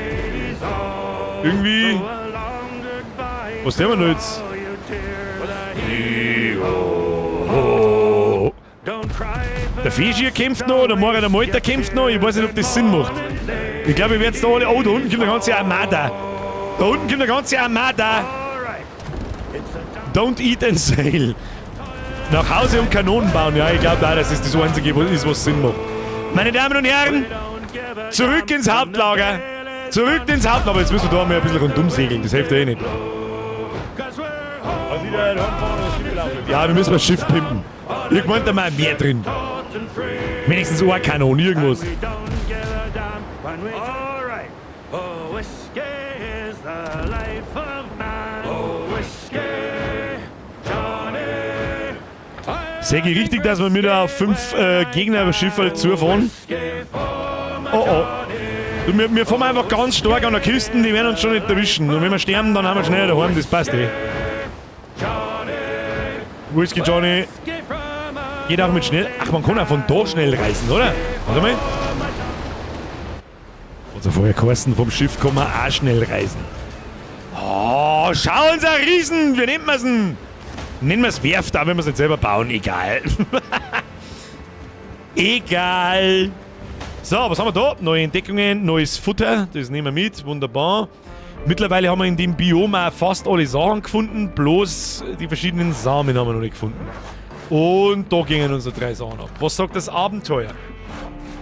Die Crew ist komplett und das Schiff kann in See stechen. Zeit, Dr. Galen zu sagen, dass wir hier abhauen können. Oh, Mr. Galen. Mr. Galen! Geiler Galen! Wie kann ich helfen? Das Schiff ist startklar und die Crew kann loslegen. Wir können hier abhauen. Ich fürchte, das geht nicht, Captain. Wovon redest du denn? Ich gebe zu, ich war nicht ganz ehrlich zu dir, Captain. Erinnerst du dich an das seltsame Artefakt, das die Piraten auf deinem Schiff fanden? Ich habe auf deinem Schiff angehört, einzig und allein um dieses Artefakt im Auftrag des Gouverneurs in die Heimat zu bringen. Warum sagst du nichts, du Trottel? Bist du wirklich ein Doktor? Ich würde gerne wissen, mit wem ich unterwegs bin. Ich bin ein echter Doktor und habe eine Praxis auf Tortuga. Ich hoffe, ich kann bald wieder dort sein. Falls es überhaupt noch etwas gibt, wohin man zurückkehren kann. Dennoch müssten wir das Artefakt zurückholen, koste es, was es wolle. Mit allem Respekt, das Artefakt ist nicht mein Problem. Richtig. Du warst tot, Captain. Eine Kugel hat dich ins Herz getroffen. Thomas Richards hat dich da auf dem Deck umgebracht. Glaub einem Doktor, so eine Wunde überlebt keiner. Und doch stehst du hier, gehst, sprichst, atmest. Ich würde mein Skalpell darauf wetten, dass es mit dem Artefakt zusammenhängt, was Mr. Richards an sich genommen hat. Du scheinst selbst einen Doktor zu brauchen. Das ist Quatsch. Hier, selber Doktor. Ich brauche keine Hilfe von einem Kollegen, obwohl ich einen beruhigenden Schluck, vielleicht sogar 2, nicht ablegen. Ist dein Kollegen Saufer oder was ist das? Hä? Gerüchten zufolge besitzt Blackbeard ein ähnliches Artefakt und nutzt es, um Menschen in gehorsame Untote zu verwandeln. Ich glaube, die Flecken auf deinem Körper sind keine Krankheit, sondern nichts weniger als eine Verwandlung, die gerade stattfindet. Niemand kann sagen, wie viel Zeit dir noch bleibt. Oh mein Gott, wir verwandeln uns in so einen Ertrunkenen, oder was? Wenn dich etwas retten kann, dann das Artefakt und seine geheimnisvollen Kräfte. Okay, sagen wir mal, ich glaube dir. Wie kriegen wir es? Ich habe die geretteten Seeleute gefragt. Sie sagen, Thomas Richards, der Pirat, der unser Schiff gekapert hat, versteckt sich nicht weit von hier. Er hat in einer der Höhlen ein befestigtes Lager aufgebaut. Es gibt nur einen Eingang und das Tor ist fast immer verschlossen. Du kannst reinkommen, wenn du Richards Lieutenants die schwarzen Punkte abnimmst. Die bewachen 2 große Dschungellager. Stört dich irgendwas, Doktor? Kurz bevor wir losfuhren, hörte ich, dass Jean-Paul d'Oregon, der Gouverneur von Tortuga, getötet worden war. Dann ist Thomas Richards auf dein Schiff gekommen. Der Angriff war genau geplant. Er kannte die Route, den Zeitpunkt und wusste sogar, dass du das Artefakt hattest oder so. Das heißt, jemand hat den Gouverneur verraten und ich will diesen Mistkerl schnappen. Hast du eine Ahnung, wer das sein könnte? Nichts Konkretes, nur ein Verdacht. Gouverneur d'Oregon oder irgendein Scheiß hat sich mit Leuten umgeben, denen er voll und ganz vertraut hat. Ich kann mir nicht vorstellen, dass einer von ihnen ihm in den Rücken fallen würde. Du kannst niemanden auf Tortuga trauen. Früher hätte ich dir nicht zugestimmt, aber jetzt? Jean-Paul wurde überfallen, als er von einem Treffen mit einem Geschäftspartner zurückkehrte. Ganz ehrlich, Doktor, deine Geschichte interessiert mich einen Scheißdreck. Bla bla bla, gib mir irgendeinen scheiß Questmarker. So, tschüss, hoppla, wir haben noch irgendwas. Ich wollte dich etwas fragen, hast du etwas für mich? Ja, nimm das könnte nützlich sein. Wo ist denn gut? Einen kleinen Heiltrank. Okay, hast du etwas für mich? Im Moment nicht. Aha. Sonst noch was?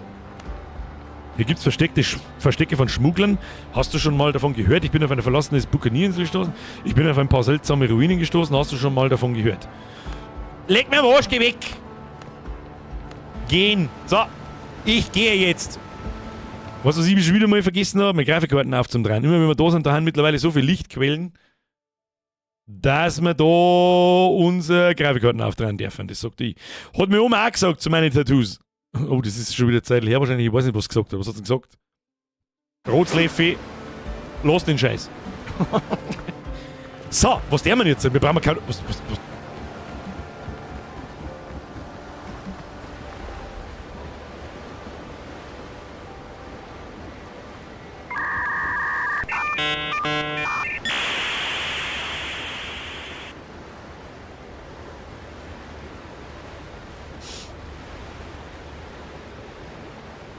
Was ist das?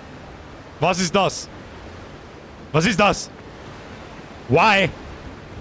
Warum? Why? Alter, er schleicht sich da einfach vom Boot und uns schießen es zusammen. GG. Hoppala. Irgendjemand hat da hergeschissen. Warum tat er das? So, Männer, Schaufel raus, begradigen. Wer war denn das wieder?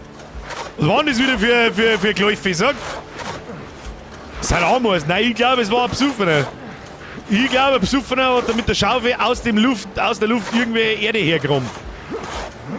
Das sagt er ich. Schaufel jetzt den Scheißhaufen da weg. Wer war denn das wieder?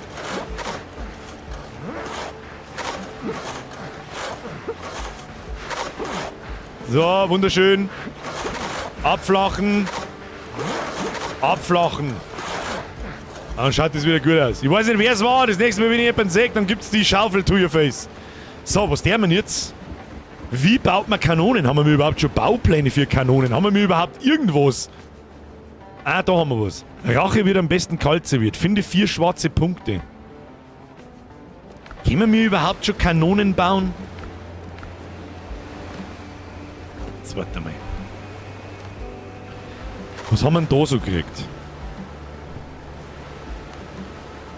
Ein ganz Hüttensegment?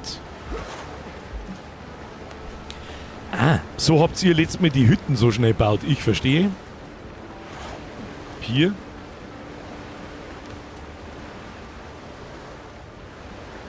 Haufen Dekorationszeug. Einfacher grüner Fahnenmast. Einfacher roter Fahnenmast. Das Baumenü haben wir auch schon lange nicht mehr geschaut. Man findet ja da die ganze Zeit so Baupläne und lauter so ein Zeug. Dächer. Dächer haben wir sehr viel mehr. Wenn wir schon schauen, Dachecke. Das ist so ein, ich weiß nicht, wie man es nennt, aber 2 schräge Dächer, die ineinander gängen. Hier Boden und Wände. Haben wir da was Neues gekriegt? Ja, dreieckige Wand Stein. Ganze Special-Bauteile da. Schaut auch ganz gut. Was haben wir da? Einfaches Bett mit Kopfteil. Und was haben wir da? Eine Werft. Ermöglicht es dir, deine Flotte zu managen und Schiffe zu bauen und zu reparieren, kann nur an der Küste gebaut werden. Haben wir sowas schon? Da brauchen wir groben Stoff, brauchen wir da. Das ist einmal, jetzt warte mal. Hier, ich hab da vorher da 10.000 Stoff irgendwo mal angeschmissen. Die wir jetzt natürlich wieder bauen könnten. Oder hat da hinten, hat schon jemand eine gebaut, meine ich?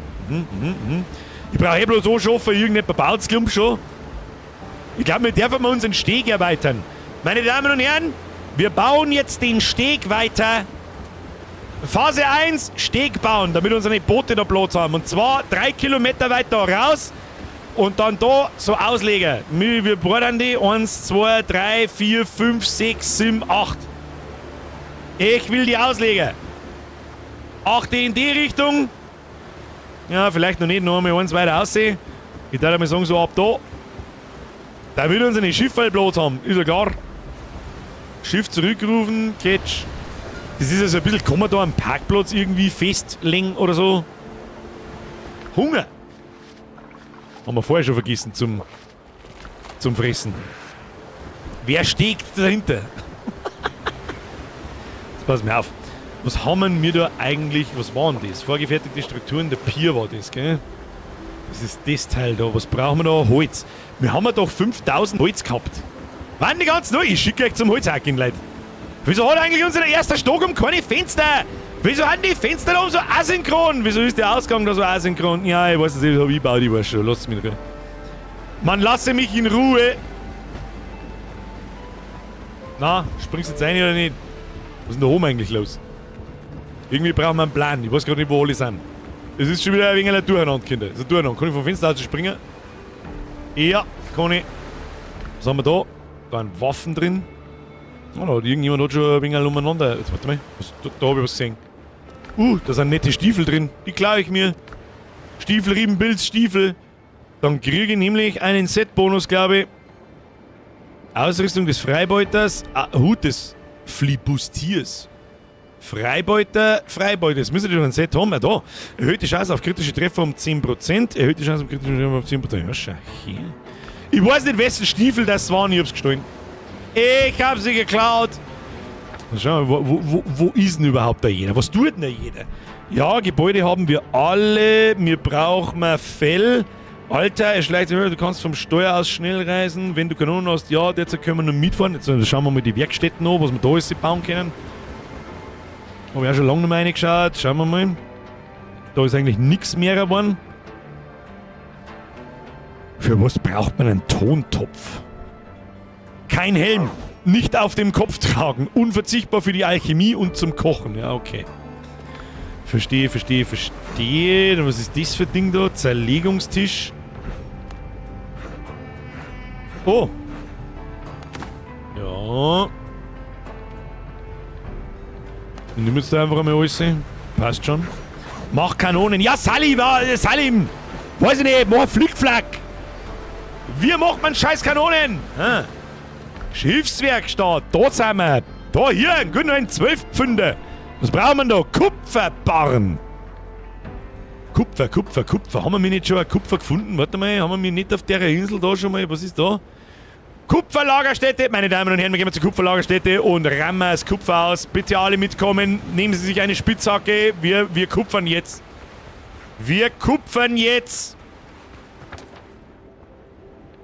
Vielleicht soll man neben die Kupfermine so eine Zeiti bauen zum Schnellreisen, hä?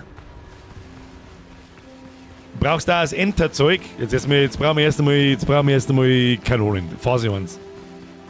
Phase 1! Erst einmal brauchen wir Kupfer. Vielleicht haben wir nicht noch irgendwo ein Kupferdings irgendwo gefunden. Wir haben doch noch irgendwo ein Berg. Ja genau, da. Warte mal. Da ist auch noch. Jetzt pass auf. Segi, wer da noch am Startplatz ist. Ja. Folgendes. Moor der Meuterer. Du machst das Pier. Du rennst da gerade beim Pier umeinander, du baust das Pier. Erdnussbrot und Battlecat. Ihr geht's bitte auf die südliche Insel nochmal. Und... Na, das ist totaler Krampf, was ich erzähle. Wo haben wir denn das gefunden? Bin ich behindert? Auf die nördliche Insel, Entschuldigung. Und geht's nochmal da in das Kupferlagerstätte rein. Ich hoffe, das Zeug respawnt. Falls es das nicht tut, dann bleibt einfach da, wo es seid und derz, was gerade da habt. Ich gehe jetzt da in die Kupfermine rein und nehme Kupfer mit. Ist die Mine nicht leer geräumt, also leer gelootet? Ja, schon, aber die muss ja wieder respawnen, oder nicht? Also die muss ja irgendwann einmal respawnen. Du kannst ja nicht... Irgendwann geht das Zeug aus. Was ist denn das?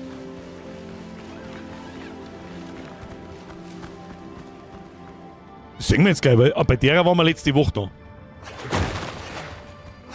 Irgendjemand haut umeinander. Da haut jemand umeinander. Aber recht viel ist da nicht mehr drin, hä? Hier Geröll.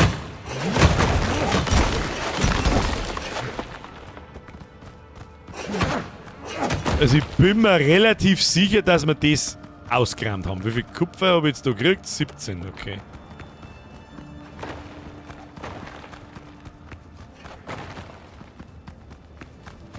Schauen wir mal, was da noch los ist. Was, der Fackel wäre eine tolle Sache. Da bei mir ist noch Geröll.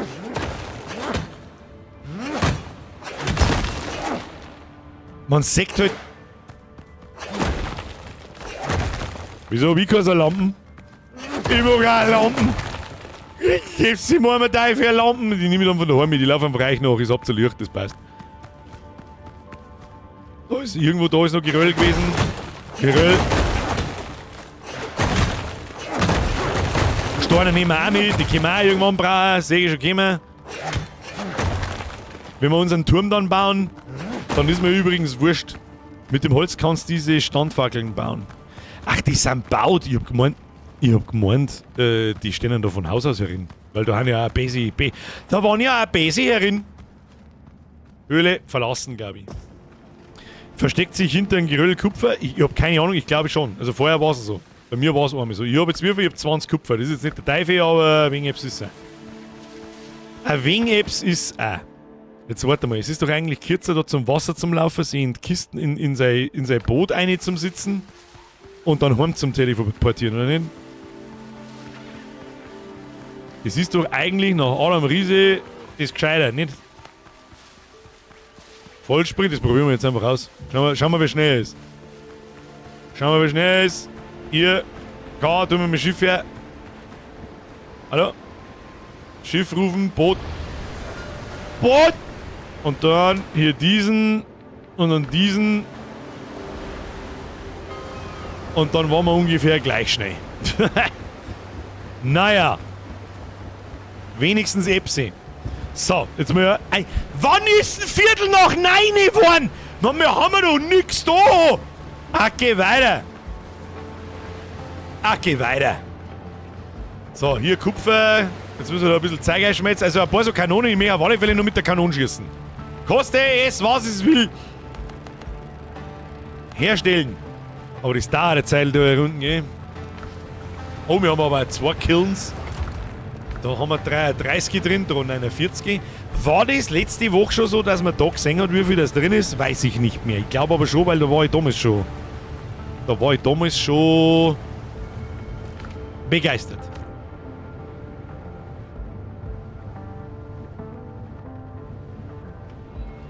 Dann brauchen wir noch nie die von, das ist Level 4. Kann man die fertiggestellten nicht ausblenden? Geht das auch schon wieder nicht? Eine bittere Pille. Empfohlener Charakter Level 9. Bruder, da ist er noch 100 Jahre lang hin. Untergrundnetzwerk und ruhmreiche Jäger. Das müssen wir eigentlich machen. So. Bau eine Werft und rüst die Catch mit Kanonen aus. Kanonen sind jetzt bereit, jetzt müssen sie nur noch auf Deck montiert werden. Lass mir mal das machen, ich mag das auch sehen, wie das geht. Schauen wir mal. In der Rumpfversteifung haben wir eher einen Haufen Zeug eigentlich. Jetzt schauen wir mal ins Boot hinein.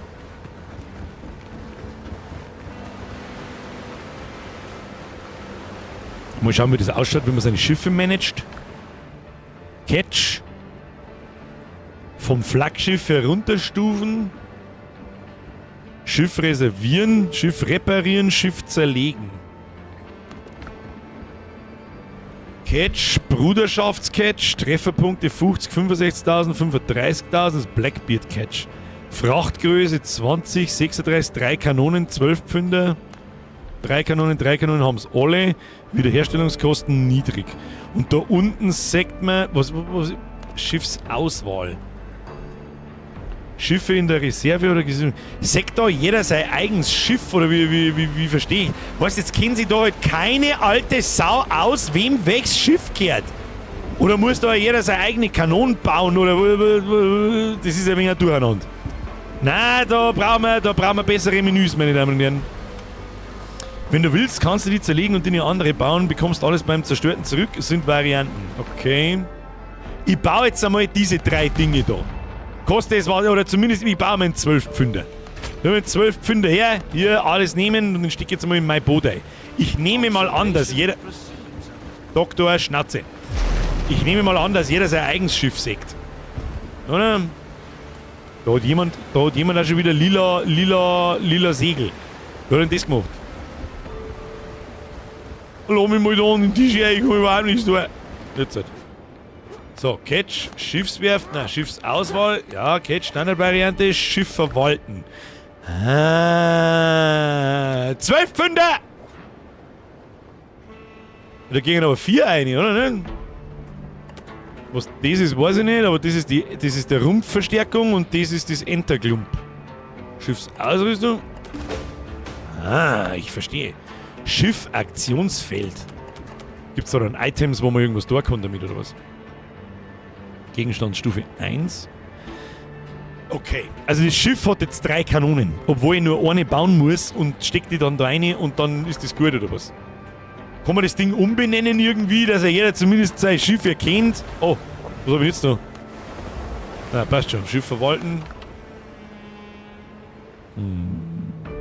Kannst Heilung fürs Schiff reinpacken. Bei dem da? Okay. So, was ist jetzt da meins? Das weiß wieder kein Mensch. Ich geh jetzt da mal. Oh, irgendjemand hat ein Pier ausgebaut. Und zwar ordentlich. Da allerdings ein wenig unordentlich. Warum? Was ist das, Alter? Was für ein besoffener Uhu hat das gebaut? Was da? Ah! Ah! Ja, das geht. Also. Der eine Pier ist 4 lang, der andere ist 6 lang, der andere ist halber her, dann geht da. Also, was ist da los? Was ist denn da los?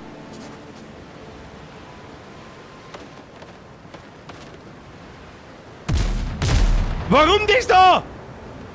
Warte mal. So. Catch. Ich darf gerne mein Schiff umbenennen. Kann sein, wenn das Schiff taufen wäre doch was. Ich schlage vor, Birges Busenboot. Ja, natürlich. Anpassung oben. Oben kannst du anbauen. Okay, dann schauen wir mal doch nochmal zurück. Nein, das ist ein wenig unintuitiv. Sag ich, was ist. Wieso muss ich das in der Werft machen? Kann ich das nicht auf dem Schiff machen? Schiffswerft, Schiffswahl, Schiff verwalten. Ach, da ist nochmal eine Tapperin. Ihr Zeit. Birgas! Busen! Boot! Ausrufezeichen! Was haben wir da? Hier Segel. Oh, hier stürmischer Himmel. Wir haben auch lila Segel. Schauen Sie an! Sicher, ja, und den haben wir auch. Wenn das nicht stabil ist, dann muss ich sagen, nein, wir machen. Nein, freilich, damit dem letzten Linken wieder die Schuhbandel auftrat, weil wir mit der deutschen Reichsflaggen umeinander segeln. Da habe ich lieber lila Segel, du. Muss ich da irgendwo auf Speichern drücken? Nö. Bestätigen, ne? Fracht und Ausrüstung. So, jetzt holen wir uns noch ein bisschen was. Kinder, wir fahren alle mit einem Boot. Wir fahren alle mit meinem Boot. Mein Boot! Triple B Boot! Birgers Busenboot! Schauen wir mal, können wir noch irgendwas bauen? Ausrüstung, da brauchen wir Fell und Stoff. Die Rumpfverstärkung, die zimmern wir noch nicht zusammen. Ausrüstung für Enter-Crews. Ausrüstung, die für den Nahkampf reserviert ist. Bessere Ausrüstung bedeutet besser bewaffnete Enter-Crews und weniger Chancen für den Feind, sobald der Kampf beginnt. Das heißt, da springen die NPC-Charaktere, die ich da jetzt eingesammelt habe, springen da dann in das andere Schiff nehme ich an. Aber wir brauchen 3-mal Stoff und 3-mal grobes Fell oder 2-mal grobes Fell und das, glaube ich, ist mir jetzt zu blöd, das zu farmen. Das ist mir zu blöd. Wieso ist da eigentlich noch nirgends ein Treppen dran? Mein Gott, alles muss man selber machen, Alter. Alles muss man selber machen. Was ist denn das da eigentlich? Sägebock. Da haben wir so Sägebock. Schiffsbauwerkstatt, okay. Ich muss mich da bloß auch mal ein bisschen durchklicken, weil ich gar nichts check. Herd und Topf. Okay. Schneidetisch. Verbesserung der Kochstelle. Okay. Aufbewahrung und Betten. Da schau ich! So lobe ich mir das. Oh, da ist ein Fei haben wir auch noch. Kruzifix, da muss man es doch schnell bauen. ist mir jetzt wirklich ein Treppen. Ah, saubere Starttreppen. Fisch hier, sehr gut. Ich möchte nur Starttreppen. Genau so. Dann wieder frei. Holztreppen weg. Starttreppen hin. Und eine schöne Fackel daneben wieder, damit wir was sehen in der Finstern. Was ist das? Was haben wir da eigentlich zweimal Feier? Weiß ich nicht. Ist mir aber auch scheißegal. So, was haben wir da? Chef, habt ihr Fell gedroppt? Lea, dankeschön. Zauberhaft, das brauche ich noch 3 Stoff. Wie tut man Stoff machen? Wo und wie tut man Stoff machen? Ist da nirgendwo mehr Stoff drin? Da war doch so viel Stoff drin. Aber hier schon so viel Stoff reingeworfen. Wieso ist das da drin? Das nehme ich jetzt einfach, weil ich meins vergessen habe. Scheißegal. Stoff ist Stoff. Wie baut man einen Stoff, glaube ich? Da muss man an die Werkbank hin, glaube ich. Einmal Werkbank, grober Stoff. Da brauchen wir Pflanzenfasern. Sehen, haben wir auch wieder nirgends. Ich hab doch so viel in die Kisten eingeworfen, Kruzifix. Haben die Leute schon wieder ausgeplündert wie der Teufel. Das sagt ich. Da, hier Steine haben wir zum Saufen. Herzlichen Glückwunsch. Da war so eine Laterne. Nö. Tja, Kinder, da werden wir holzen müssen. Dann holzen wir da kurz mal in irgendwelche Viecher rein. Stoff ist gleich Metco, hä?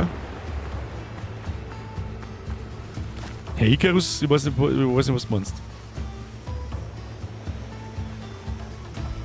Das machen wir jetzt mit dem Hacki.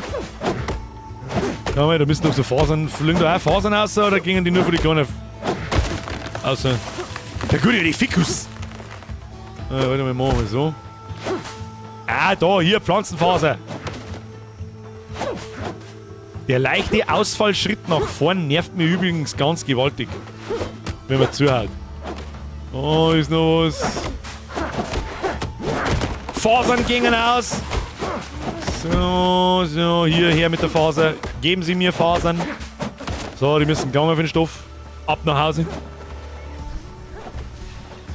Icarus, Schedule, Fes, Piraten. Was? Laternen nehmen und auffüllen. Wie füllt man die auf? Hirnsturz hat mich gebildet. Was? Was ist das da? Eine Bank. Screenshot würdig. Zauberhaft. Ich stehe wieder auf. Ah. So. Jetzt zimmern wir uns da schnell Stoffchen. Stöffi. Haben wir jetzt auf einmal so viel Stoff, aber gut. Pass auf, dann gehen wir da oben.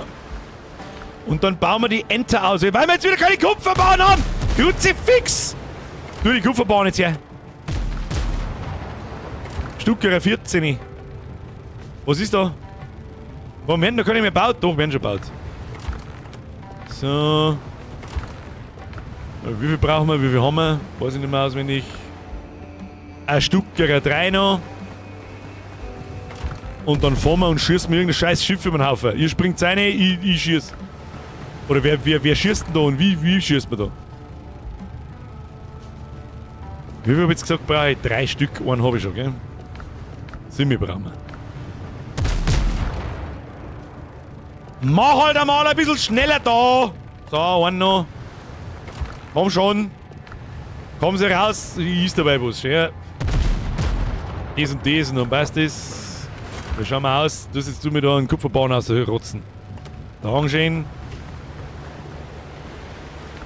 Dann Ausrüstung für Entercruise mitnehmen, reinbauen. Und dann schießen wir das Schiff da draus zusammen. Seht mal, wie stark das ist? Ich sehe nicht, wie stark das ist. Ist mir wurscht, machen wir kaputt. Den machen wir kaputt. Oh, sogar mit Zaun, schau her. Aber irgendwie war einer von euch besoffen. Entweder der rechts baut oder der links baut. Und ich bin mir jetzt nicht so hundertprozentig sicher. Um ehrlich zu sein, gefällt mir die Seiten da besser. Die ist zauberhaft da. Schau her. Die ist wunderbar. So machen wir das weiter. Das da hinten, nicht so wunderbar. Nicht so wunderbar. Aber scheißegal. So, jetzt pass auf. Schiff verwalten. Dann nehmen wir den Rumpf rein, dann nehmen wir das Ding rein und das da haben wir einfach noch nicht. Das können wir noch nicht bauen. Ich weiß nicht, was es ist, aber ist ja scheißegal. So, wo ist Birgers Busenboot? Bitte einmal Birgers Busenboot und Sinkboot rein. Birgers Busenboot. Es steht sogar hinten oben. Stark. Ich bin ins Wasser gefallen, dieses auf. Die schwimmen einfach zum Boot, wird schon passen. Ich drücke auf E, wir teleportieren wir uns dann schon rein. So, haben wir schon da. So, wie schießen wir jetzt mit dem Bums? Lassen wir mal schießen. Steuern. Oh, das glaube ich schaut aus wie in... Was haben wir da für ein... Ah, das da in der Mitte ist die Reloading-Time von den Dingen, ja. Wie geht man da weg? Okay. Haben wir mir eigentlich, gibt's da Munition? Nicht, kann ich von da aus auf das Ding da hinten schießen? Weiß ich nicht. So, meine Damen und Herren, wir versenken uns jetzt unser erstes Schiff. Ist mir scheißegal wo, scheißegal wegs, aber irgendwann von Blackbeard seine Dettenplünderer. So schaut's aus. Ist noch irgendjemand nicht an Birgers Busenboot bohrt? Ich nur fort, ihr werdet schießen. Warte, jeder kriegt eine Aufgabe. Jeder kriegt eine Aufgabe zugewiesen. Alter Schwede, du bist Backbordschütze. Lea, du bist, wie sagt man beim Schiff zu vorn, oder? Weiß ich nicht. Lea, du schießt nach vorn. Harald, du bist Steuerbordschütze. Der ganze Saufer von rechts. Der, vom Rest, der nichts zum Tor hat. Der stellt sich mit, springt verdammt nochmal dem Gegnerschiff ins Gesicht und schlachtet es. Los geht's. F. Hier Sailen. Oh, schauen, so wird dermaßen brutal, dass wir sind. Postmortem Cache? Was ist denn der Postmortem Cache? Here we go!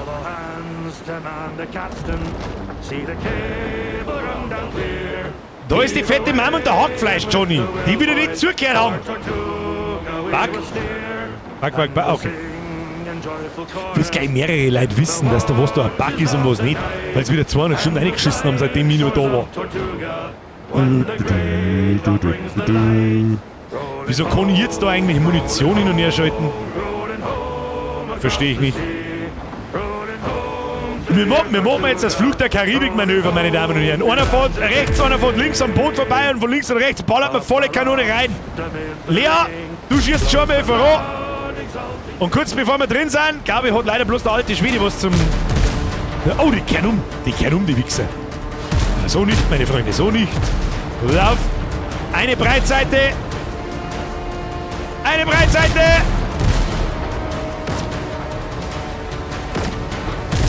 Jawohl, ich geh aus. Oh. Gibt's Rammenschaden? So, geht schon. Draufballern! Jawohl, Lea, du hinten neu! Wir drehen uns einfach im Kreis, das kriegen wir schon. Jetzt hat Lea eine Salbe. Ja. Dann der alte Schwede wieder eine Salbe. Oh, ich sehe, ich hab nicht aufgepasst, ob er schon geschossen hat. Jetzt hat er geschossen. Oh. Jetzt pass auf. Die haben noch gar keinen Schaden gekriegt! Ah, die treffen voll gut. Wieso treffen die so gut? Jetzt kommt Lea wieder. Lasst euch ein wenig Zeit, nicht in den Arsch schießen. Zielt's vorne auf den Bug. Jetzt rammen wir uns gegenseitig. Das war kein so gutes Manöver. Beschädige. Das war kein so gutes Manöver. Ich fahre noch mit dem Kreis. Aber Hauptsache, der fette Mann muss wieder selber umeinander fahren. Kruzifix.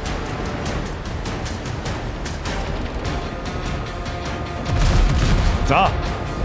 Blackbeards Plünderer. Have to die. Ja, Rammschaden, that's what she said. Zielt's vorne auf den Bug. Wie heißt denn vorne beim Schiff? Ja, scheiße. Was ist Bug? Ich weiß nicht. Was soll das denn? Fucking unsinkbar Bullshit! Eine schießt jetzt noch! Entern! Entern Sie das Drecksboot! Entern Sie das verdammte Drecksboot! Sie scheint, das können wir jetzt da keine singen währenddessen, oder? Wieso haben denn jetzt da 25 Schiffe da? Um Gottes Willen.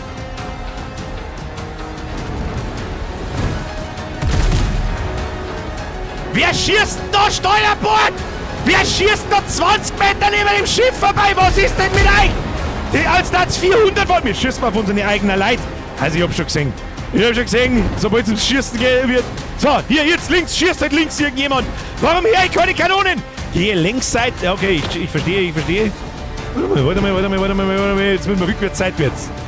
Das habe ich im Land schon gut kennen. Da, ich fahr jetzt da rückwärts, ramm ihn wieder rein. Spring jetzt da um und bring die Leute da hinten um.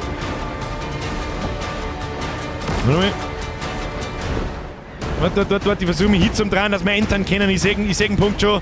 Jetzt! Was ist jetzt? Enter! Entere das Boot! Ich schieße um mich, ich spring nicht um mich, ich hab keine Kugeln. Egal. Ihr kennt doch auch nicht, wer Gegner sind und wer nicht. Fotzt es zusammen, die Huren! Kann ich mit dem Boot davor fahren? Nein, kann ich nicht. Ich block einfach bloß. Hey, wie viele Leute haben da drin? Ist das ein Bäser? Nein, ich sehe, ich kann mich gar stecken. Es geht zurück zu deinem Schiff. Wenn du das Ruder übernimmst, ist die Interaktion vorbei. Entern gelungen. Was gibt's jetzt da Tolles? Was ist mit dem? Okay, einfach mal drauf, warum nicht? Warum nicht? Kann man da keinen Gefangen nehmen? Gibt's da Loot? Gibt's da irgendwas? Kann ich denen seine Kanonen klauen? Gluck, Motherfucker, was ist hier Schiffsbeute? Matroseninsigne, getragen von Seeleuten, die schon einige harte Einsätze unter Blackbeards Flagge überstanden haben. Liefere es auf Tortuga bei der beliebigen Fraktion des Archipels ab, um deinen Ruf zu verbessern. Okay, also so tut man quasi Ruf farmen. Ich verstehe. Ja, gut. So viel Schaden haben wir jetzt da nicht gekriegt. Wir fahren da umeinander, da wird umeinander podelt. So, machen wir so. Da ist der Zipfi-Zapfi, da ist der Lee. Da ist die fette Mam, der Hackfleisch Johnny. Ich weiß jetzt auch nicht. Irgendwas Sinnvolles sollte man noch mal. Es ist halt 9:30. Weißt du, was wir jetzt erzählen? Quests machen wir nächsten Mal am Mittwoch weiter. Was ist wir jetzt denn? Jetzt bauen wir den Turm so hoch, wie wir können und schauen wir weiter, dass wir kommen bis um 10, kurz nach 10. Meine Damen und Herren, bitte teleportieren Sie sich ins Hauptlager zurück und stellen Sie sich in einer Reihe auf! Los! So, da haben wir. Wir haben uns hier heute versammelt. Ist es eigentlich nur Deko oder kann das auch was? Nicht, okay. So, da müssen wir auch noch mal ein wenig Hand anlegen, habe ich gehört. So. Wie ist es gegangen? Tu mir einen Hocker her. Decoration. Hocker wo? Baumstamm Hocker. Das ist mein Hocker. Da sehe ich mich. So. Meine sehr verehrten Damen und Herren. Wunderschön. Here we are. Wir haben uns heute hier versammelt, um unser Schiff zurückzubekommen. Was wir da haben. Wir haben unser erstes Schiff versenkt und geentert. Wir haben ein bisschen Profit gemacht, aber so wirklich vorwärts sind wir heute nicht, muss ich ganz ehrlich sagen. Wann ist denn halb 10 geworden? Möchtest du mich verarschen? Jetzt auf alle Fälle brauchen wir mir Folgendes. Was wir brauchen? Wir brauchen Holz. Steine. Was gibt's Neues? Die kommen aus diesen Fasern. Holz, Steine, aus was kommen noch? Samenbauen, warte mal. Wir stehen wieder auf. Boden und Wände. Pflanzenfasern, Holz und Stein. Das sind unsere 3 Materialien, die wir jetzt brauchen. Was ich jetzt haben will, jetzt passt es mir an. Ihr seht es ja alle im Stream, das machen wir jetzt da schnell. So, wo zwickt man unseren Turm hin? Wir zwicken unseren Turm genau. Ich baue mal schnell das Fundament für den Turm. Ich kann jetzt schnell mit rausgehen natürlich, ist eh klar. Jetzt pass auf. Böden und Wände, Pier. Haben wir mit einem großen Pier, Aufbewahrung und Betten. Böden und Wände, Fundamente. Etwa Fundamente. So, das setze jetzt ich. Wie setzt man das? Das setzt man so schräg daher.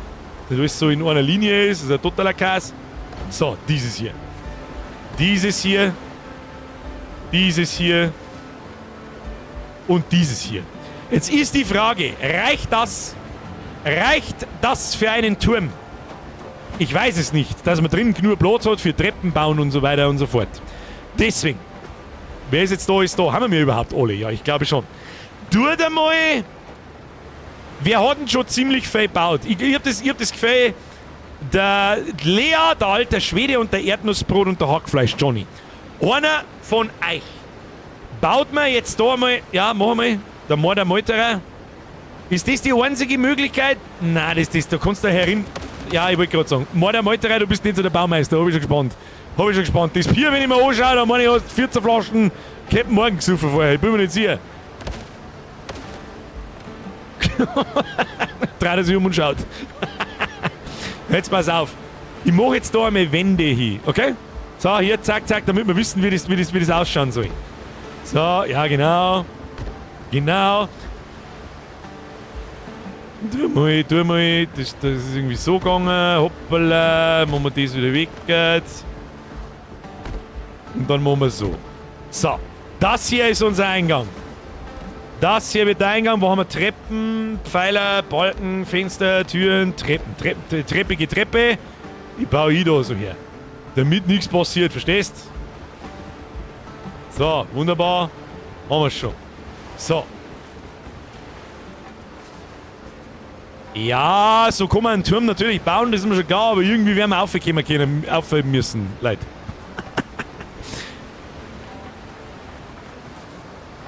Und ich darf auch sagen, dass wir das Fundament hier unten aus Stein machen. Damit es wenigstens irgendeinen Sinn ergibt. Wir brauchen da jetzt aber Treppen, wie wir da auf den nächsten Stock aufkommen. Jetzt pass auf, du mit dem Boden her. Bloß damit wir mal den ersten Raum gestalten und weißt, was ich dann tue. Dann stehe ich mich da draußen hin, baue mir einen Hocker hin oder eine Bank, sitze mich hin und schaue euch 10 zu, wie es den Turm baut. Damit ich gar nichts mehr zum Tun habe. So. Mach aus Stein, alles Stein. Aber warum? Ist das irgendwie wichtig? Ich glaube, dass es wurscht ist. Ich glaube, dass es wurscht ist.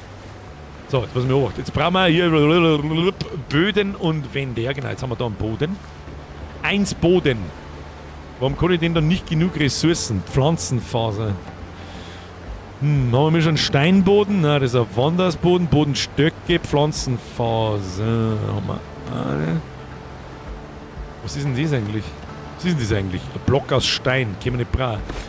Tja, Freunde der Sonne, dann. Was? Ich mag wirklich nicht. Nein, reiß es sofort wieder ab. Was ist so in das darstellen? Was ist das? Was ist das denn? Springt er sofort wieder runter. Was ist das denn? Sag mal! Baust du so da oben deine Treppen? Sag mal! Wir brauchen ja, so schon her.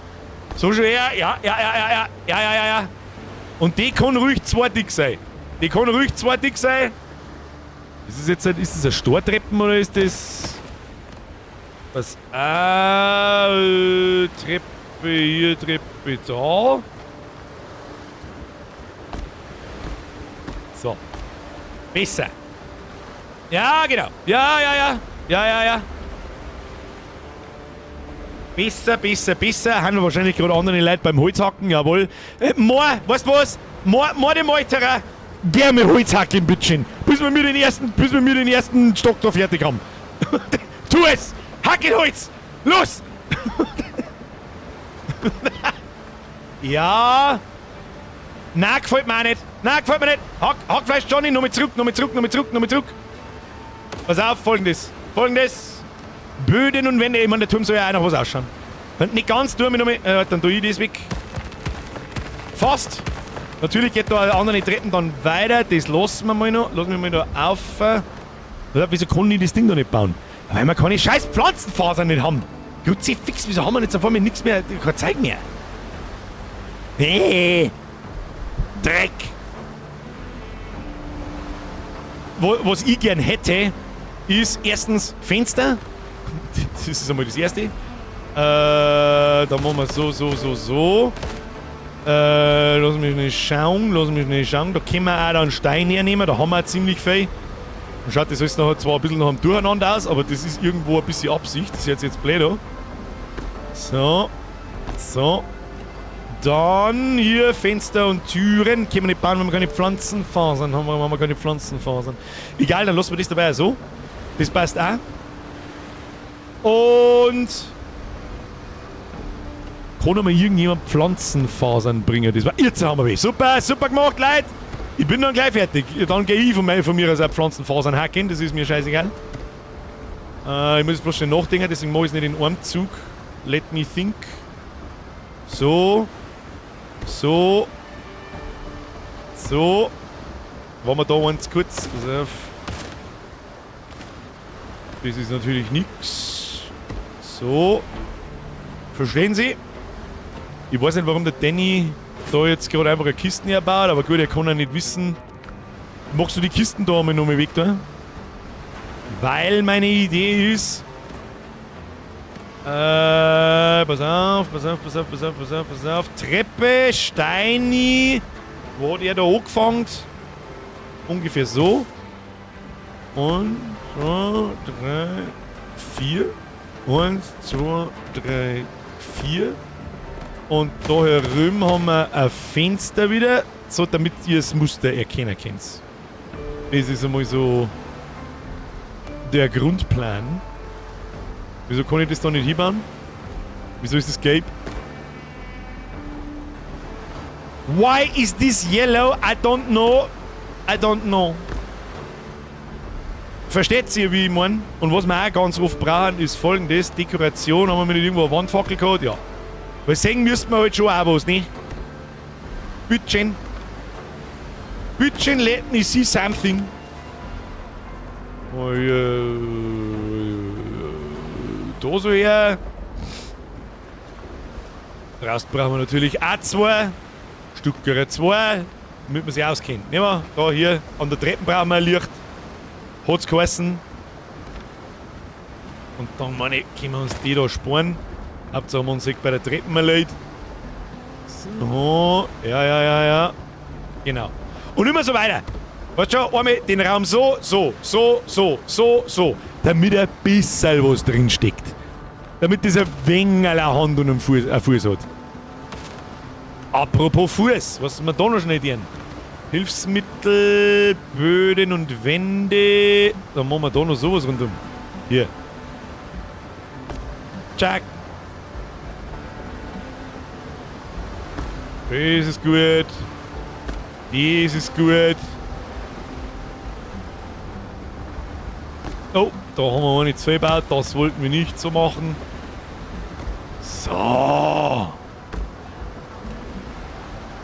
Böden. Nein, das ist nix. Laut BG brauchst du ein gescheites Baugerüst außen rundum. Look at me, I am the Baugerüst.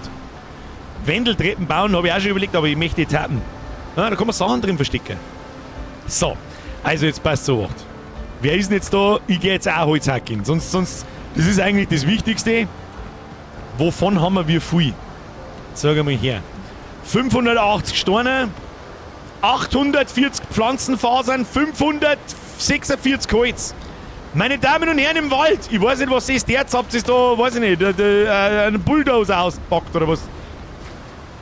Oh, ich sehe wirklich schon bald weit und breit keine Bäume mehr.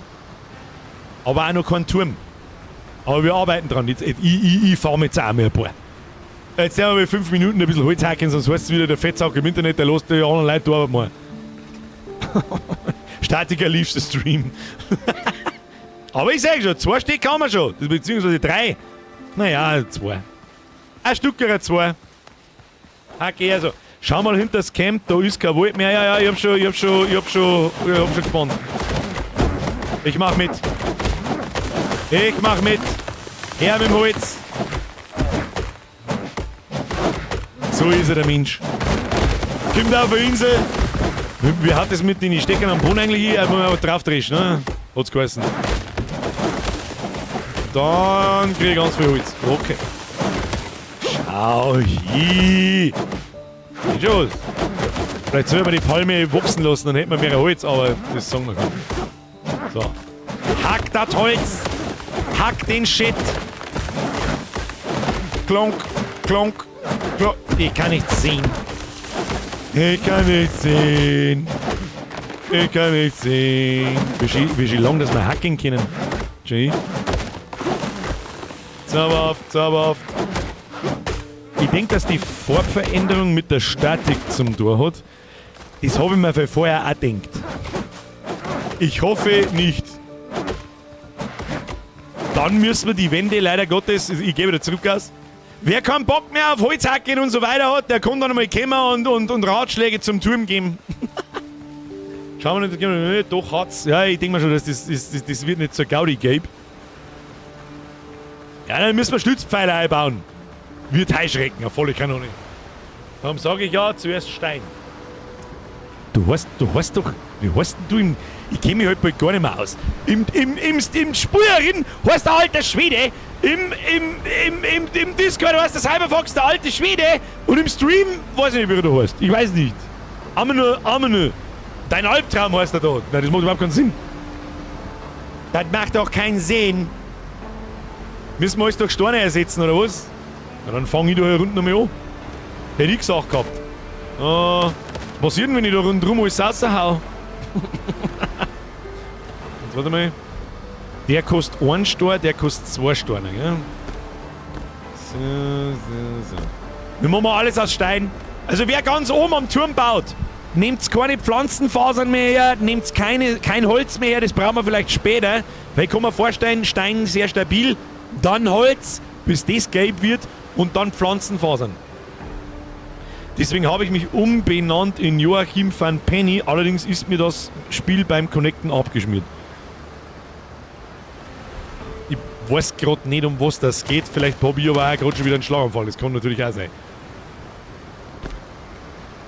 Und ich weiß nicht, warum ich mir nicht angewohnen kann, dass ich das Bauzeug einfach zirk how it's meant to be. Warum ist denn da so ein Loch drin? Ja, da ist gar kein Loch drin, bin schon stein.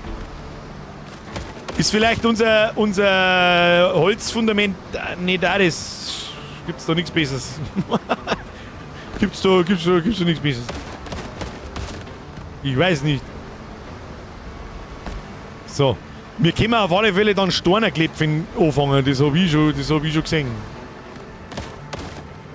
Oh, ja, da verschwindet die Fackel, gell? Aber gut, es ist was es ist, das hilft nicht, wir müssen das Steinfundament aufziehen. Wir müssen, krass war natürlich, wenn das wirklich eine Statik geht und dann kippen wird. Und da wird's schon gelb! Wie? Also, da ist noch nicht gelb. Das macht ja schon wieder mal überhaupt gar keinen Sinn. Das macht da schon wieder mal überhaupt gar keinen Sinn. Nicht. Dann machen wir so. Und da machen wir so.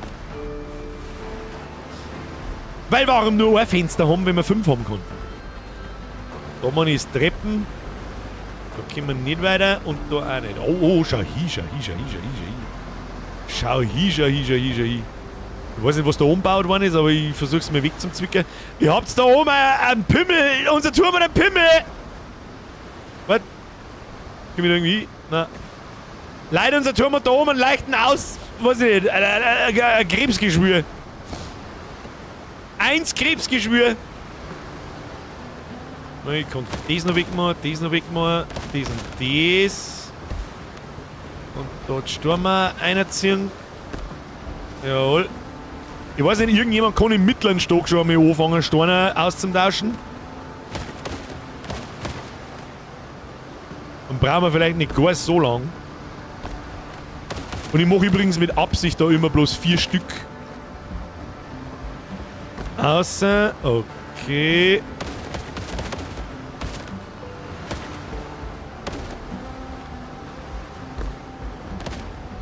Ja, wenn einer rausreißt, dann kann ich wieder...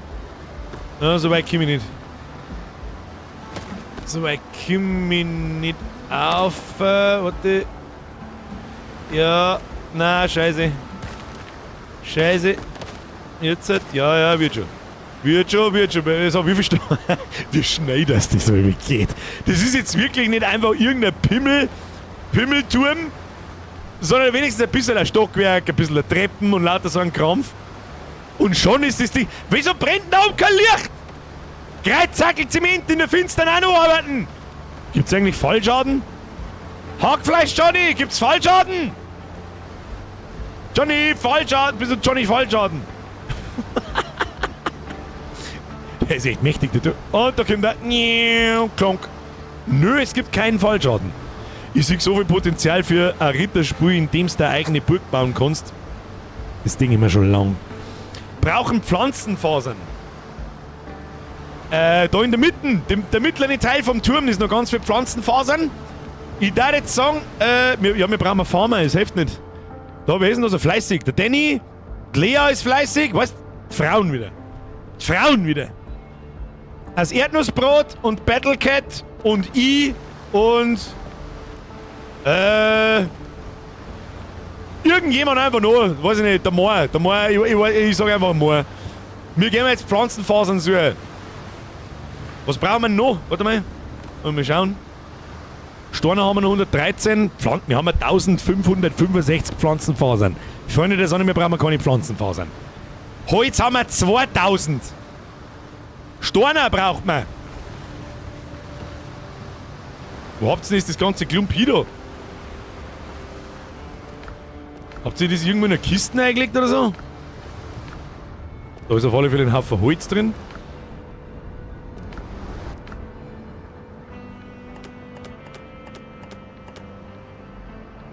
Pflanzenfasern, die haben wir eine, Tondui eine, das fressen wir und dann passt es.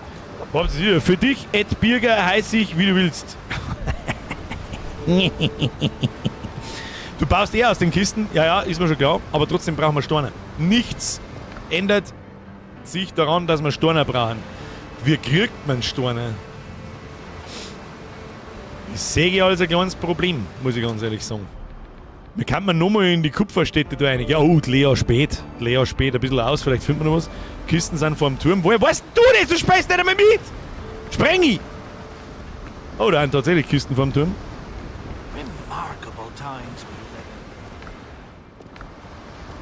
Da ist ja nichts drin. Ja, ein bisschen was. Ah ja, da ist schon was drin. Bin schon stark. Ach, da! Na, ist sogar noch beschildert und ich sehe es nicht, aber da ist auch nichts drin. Jetzt muss ich mir mal den Turm von der Omo schauen. Das hilft jetzt alles nichts. Das ist ja Phase 1. Erst einmal den Turm. Wer steht denn die Fackel da mit? Der kann nicht. Ja, ist ja wurscht. Ihr macht das schon. Passt schon so halbscheirig. Da ist der alte Schwede, der baut irgendwas. Baut er. Haben wir keine Steine mehr, gell? Oder zumindest nicht mehr viel. So. Das wäre wirklich ein hoher Turm. Wie lang geht denn die? Alter. Noch mehr drin.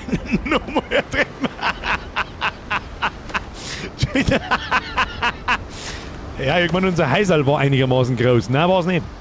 Nein, war es einfach nicht. Was siehst du? Also wer auch immer die Stockwerke gebaut hat, der soll weiterbauen, weil der weiß jetzt mittlerweile auswendig, wie er das machen muss. Mir kann man natürlich überall ein paar Fenster einreißen. Dann darf man uns 2, 4, 6, 8 Steine, 1, 2, 3, 4. Nein, darf man uns nicht ansatzweise irgendwas sparen. Was ist das bitte? Das bitte! Dieses bitte! Springe schreibt, oh, hab Augen im Kopf. Psst. Psst. Ah, das größere Lagerfeuer ist, dass wir ein größeren Ding haben. Na ja, gut. Ja, Leute, jetzt werden wir Steine farmen müssen die letzte Zeit, das hilft nicht. Das hilft nicht, aber da geht noch mehr. Also bitteschön, da geht noch mehr. Weißt du, was ich gern mehr hätte?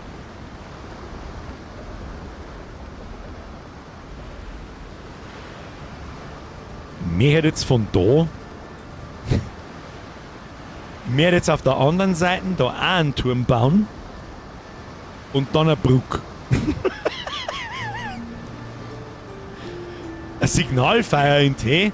Kann man das dicke Feuer da unten, das kann man ja mit Sicherheit ein zweites Mal bauen, oder? Kann man das ein zweites Mal bauen? Fertig und hier 20 Holz und Tierfett. Das geht, dass man das da herumbaut. Und wenn man das da mal schnell wickert. Weil wir können natürlich auch. Dabei müssen wir es wahrscheinlich auch so machen. Wir haben halt kein Holz mehr, gell? Wieso hat man jetzt da kein Holz mehr? Jetzt springe ich da mal runter, gilt das da herum nicht mehr, oder wie verstehe ich das? Da habe ich 808, da habe ich das ganze Holz. Scheiße.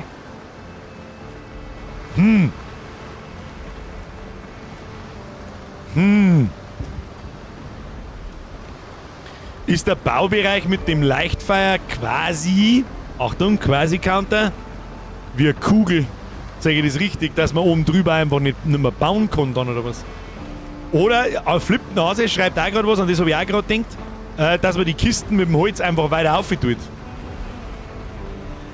Also alte abreißen, das da, Bist du jetzt einfach mal wehe, es geht alles kaputt, gell? Okay, bin schon stark. Bin schon stark. So, jetzt passen wir auf. Das Lagerfeuer bildet einen Kreis. Ja, du meinst eine Kugel.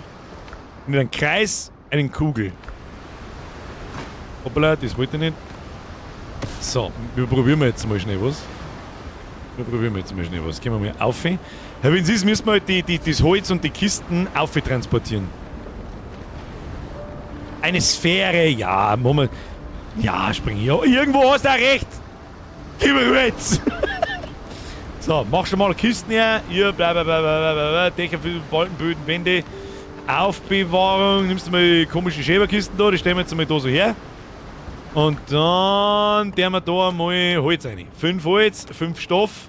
Fertig. Wie viel habe ich jetzt? Nein, das zählt nicht, gell?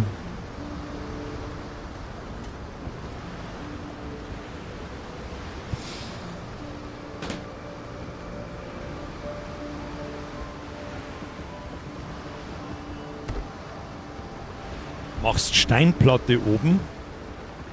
Wir als Boden, meinst du? Quasi ein Kreis mit einem Dach.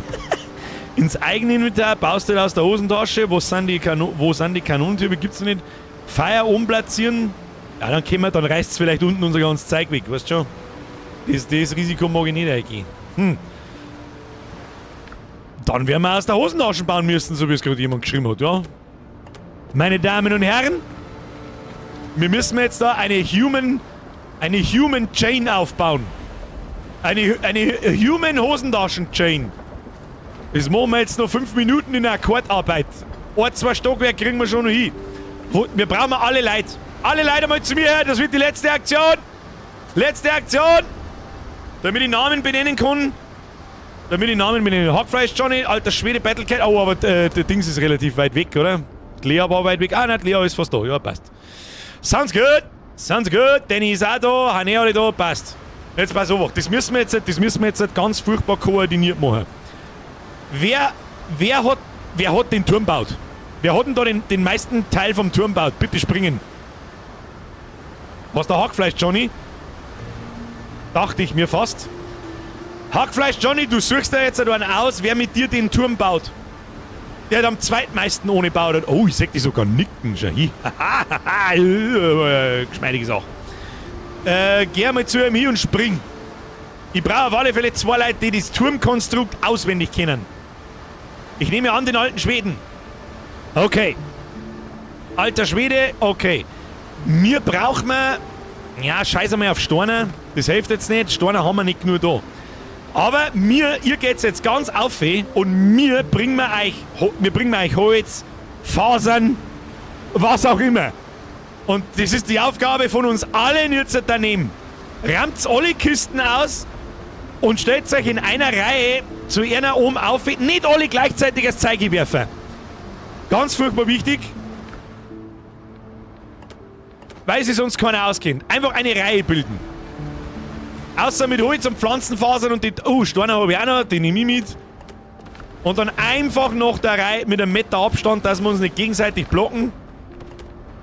Pass auf, das ist auch schon weg. Passt schon. Und dann bringt sie eine Materialien auf. Anders geht's jetzt nicht. Ich glaube, dass 2 Leute haben optimal für oben zum Bauen. Mit Ton können wir nichts anfangen, gell? Oh, da ist noch einiges an Holz. Das bringe ich euch auf. Okay. Schau's dir an.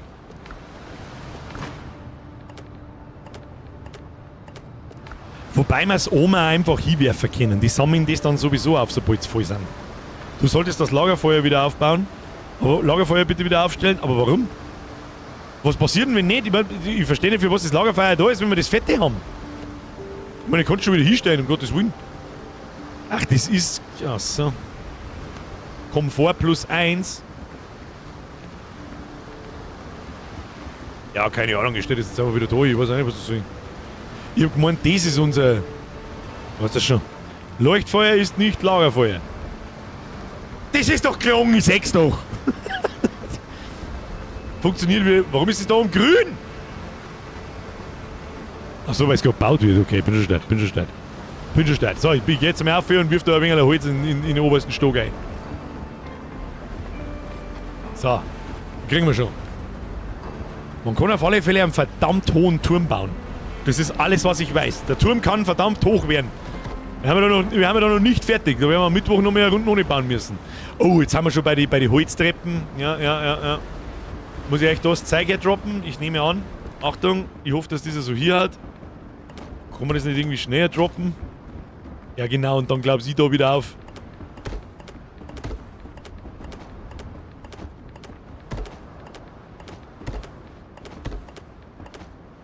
So, und dann springe ich da wieder oben, ohne dass das Zeug wieder aufklappt, oder? Ich hoffe. Ja, passt. Wenn die Kisten anfangen langsam leer zu werden, ausschwärmen in den Wald, holzen sie die Scheiße ab. Vielleicht wäre es war cool, wenn uns irgendjemand ein Loch in den Turm einbaut, damit wir oben springen können. Das schau nicht.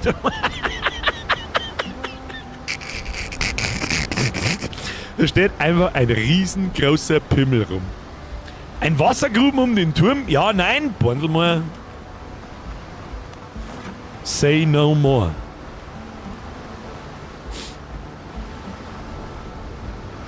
Da hat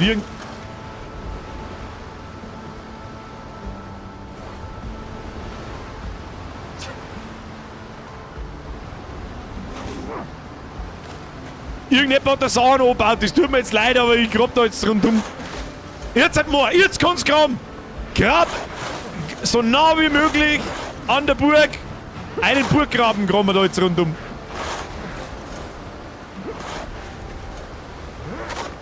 So kompakt wie irgendwie. Oh, da kann ich hingraben, was passiert denn dann? Ah ja, schön. So kompakt wie möglich. Aber nur an der Seite und hinten rundum. Das ist mir schon fast wieder ein bisschen zu viel. Was ist das schon? Nein, wenn wir so mal. Ja, da ist schon wieder ein bisschen zu viel Burggraben. Oh, ist gefällt. Ja, genau. Da noch ein wenig rein. Da ist auch noch ein bisschen viel. Kann man unter Wasser graben? Kann man unter Wasser graben? Ja! Kann man! Ah, und dann war das irgendwie doch so, man hat sich sogar eingraben können, oder? Da war doch was. Graben. Grabt's die scheiß Erden unter dem Bunker raus. Herr Einser, ich zieh meinen Hut ebenfalls. Grüß Gott. So. Und jetzt haben wir uns eingesperrt, oder? Habe ich mich jetzt da eingesperrt? Sehe ich das richtig?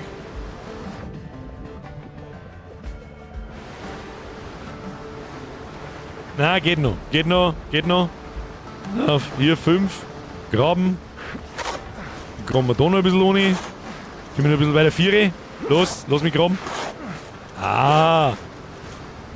Jetzt schau ich noch ein bisschen. Wird schon. Pass auf, dass du nicht da saufst. Mach lieber eine Stirn. Ja, irgendjemand grabt mich schon aus. So, und jetzt hat nochmal Palmen rundum. Jetzt musst du deine Palmen leider Gottes nochmal. Nein, da haben wir nicht. Ja, das ist noch okay, gerade noch. Lassen wir so. Sehr gut. Wie schauen wir da oben aus? Wie viele Stockwerke haben wir jetzt? 1, 2, 3, 4, 5, 6, 7, 8, 9, 10, 11, 12, 13. Es ist so stumpf, Alter. Pass auf, dass nicht. No risk, no fun, hoffentlich kein Physics. Wir werden sehen. Setzt Krokodile rein, sonst ist kein Burggraben. Das stimmt auch wieder, aber ich glaube, wir haben keine. Kann man Viecher zähmen? Oder irgend sowas? Weiß ich nicht, Digi. Oh, schau hier, der Hans am Ausschwärmen, der Danny ist Erdnussbrot, der Fisch hier, Battlecat, der Harald, alle sind unterwegs. Ich pimmelt wieder umeinander und grober Loch. Herzlichen Glückwunsch. Hey, ja, so kreislig ist er gar nicht. Das brauchen wir bloß noch. Warte, ich weiß, was abgeht. Haben wir genug Holz? Ja, unten haben wir fake nur Holz. Da haben wir das Holz zum Saufen. Diesen hier und da können wir wieder keine hinstellen, aber das ist wurscht. Muss ja nicht alles synchron sein. Symmetrisch. Das ist natürlich nichts.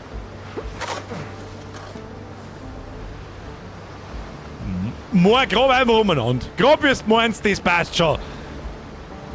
Ja, du baust eine Sandburg. Ja, ich baue eine Sandburg, die anderen sind am Farmen. Irgendwie so ein wenig seltsam, dass da ein Fenster ist und da oben ist auf einmal noch ein Fenster. Ich weiß nicht, wo waren die anderen Fenster alle? Auf der Seite. Warum ist denn da einfach ein Loch in der Wand? Warum denn? But why? But why? Heute seh! Mehr als 11 Monate, die habe ich komplett übersehen. Entschuldige, haben die Leute heute schon mal in den Like eingesmashed? Ich weiß nicht, heute seh. Habt ihr heute schon mal in den Like eingesmashed? Wann, heute ist eine Frage. Auch die Lurker, hallo? Hallo? Was ist los? Heute seh, mehr als 11 Monate. Fridolin, mehr als 8 Monate. Ich hoffe, du bist da. Bug auf Deutsch und nicht auf Englisch. Bug auf Deutsch und nicht auf Englisch.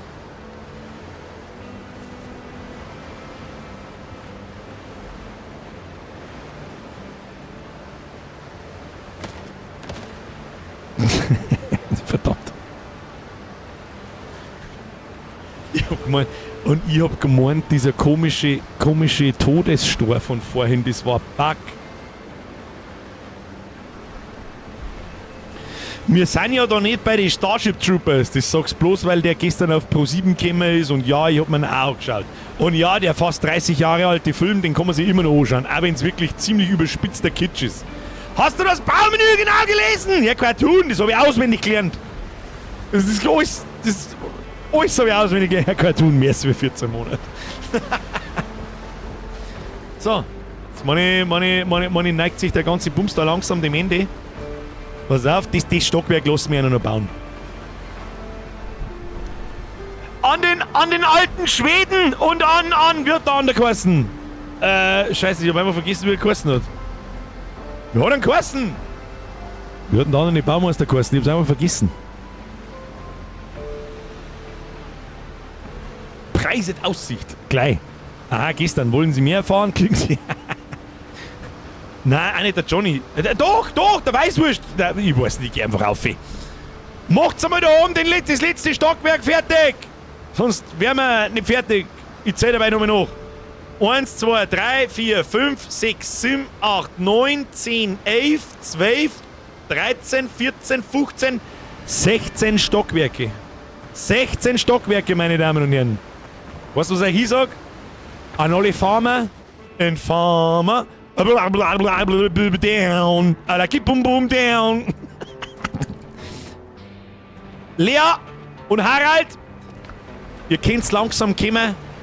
Wir steigen jetzt 16 Stockwerke auf unseren verdammten Turm und dann machen wir einen Screenshot. Der Hackfleisch Johnny, ihr seid, nicht der Weißwurst Johnny. Ja, Hackfleisch, Weißwurst, schmaler Grad, was weiß ich. Bei den Preisen zumindest. Ja. Das kann ich nicht dulden da. Das ist, warum ist denn da, warum? So. Damit man noch mehr Fragen stellen kann als vorher. Dafür machen wir die weg da.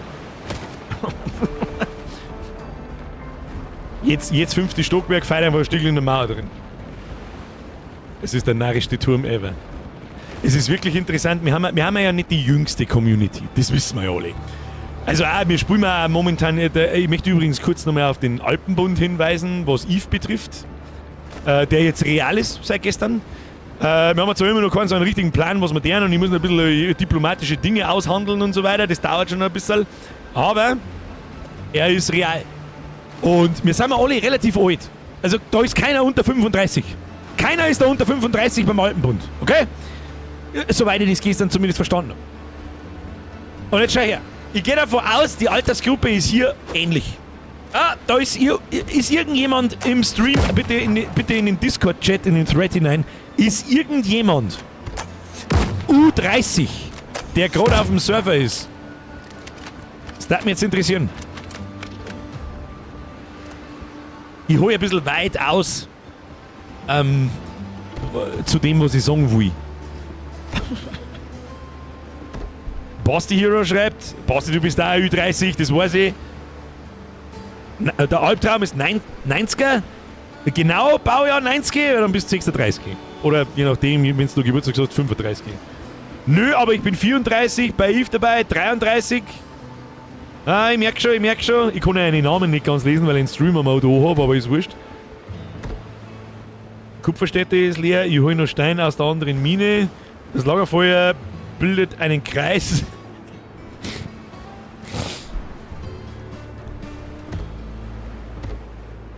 18 mit 26 Jahren Erfahrung, ich verstehe. Und jetzt pass auf, Folgendes. Ich mag es euch kurz noch mal sagen, ich laufe auch gerne noch mal den Turm noch mal auf. Ja, genau. Nicht mehr weiterbauen, das wird unsere Plattform.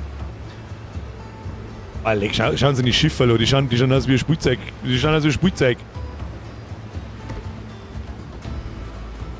So. Da kann man noch eine Bodenplatten brauchen, meine ich. Kriegen wir da noch eine Bodenplatten her, so eine dicke Schicht da? Oder eigentlich 2 wahrscheinlich sogar, damit wir da alle sauber aufgekommen. Bitte sagt mir jetzt nicht, dass uns jetzt da das Holz ausgegangen ist, sonst scheiße hier. Spring runter, los! Man kann da oben springen, man stirbt nicht. Oh, der Fischi ist gerade oben gesprungen.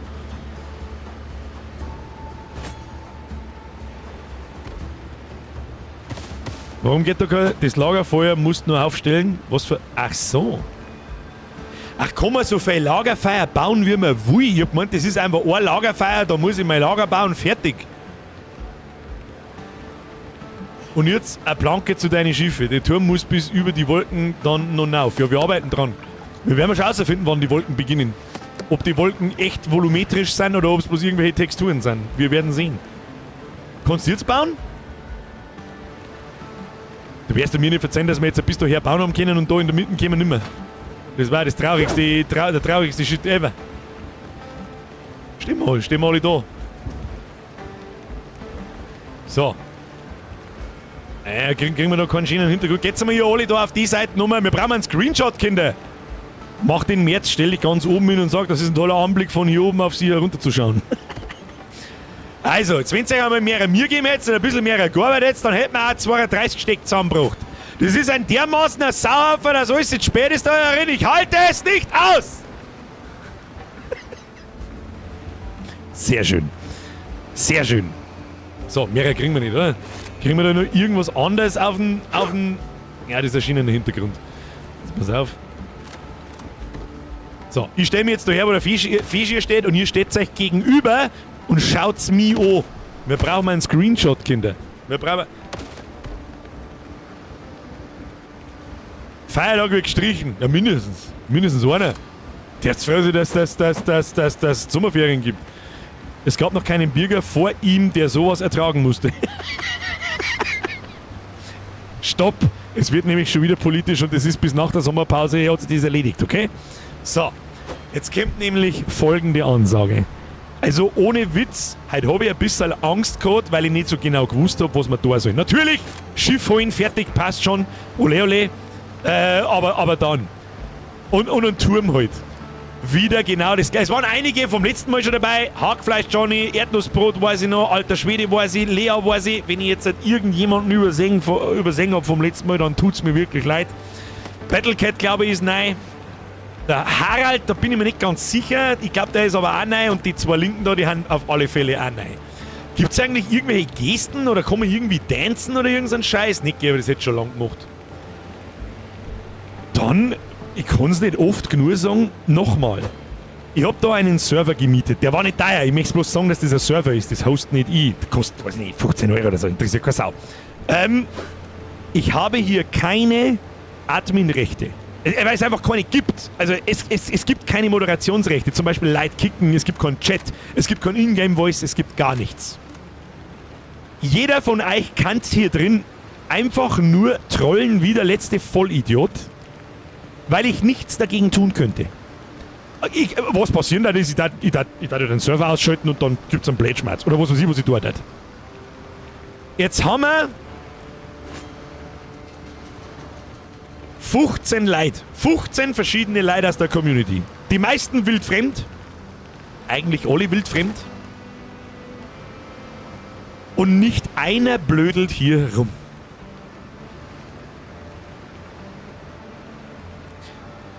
Ich weiß nicht, was ich sagen soll.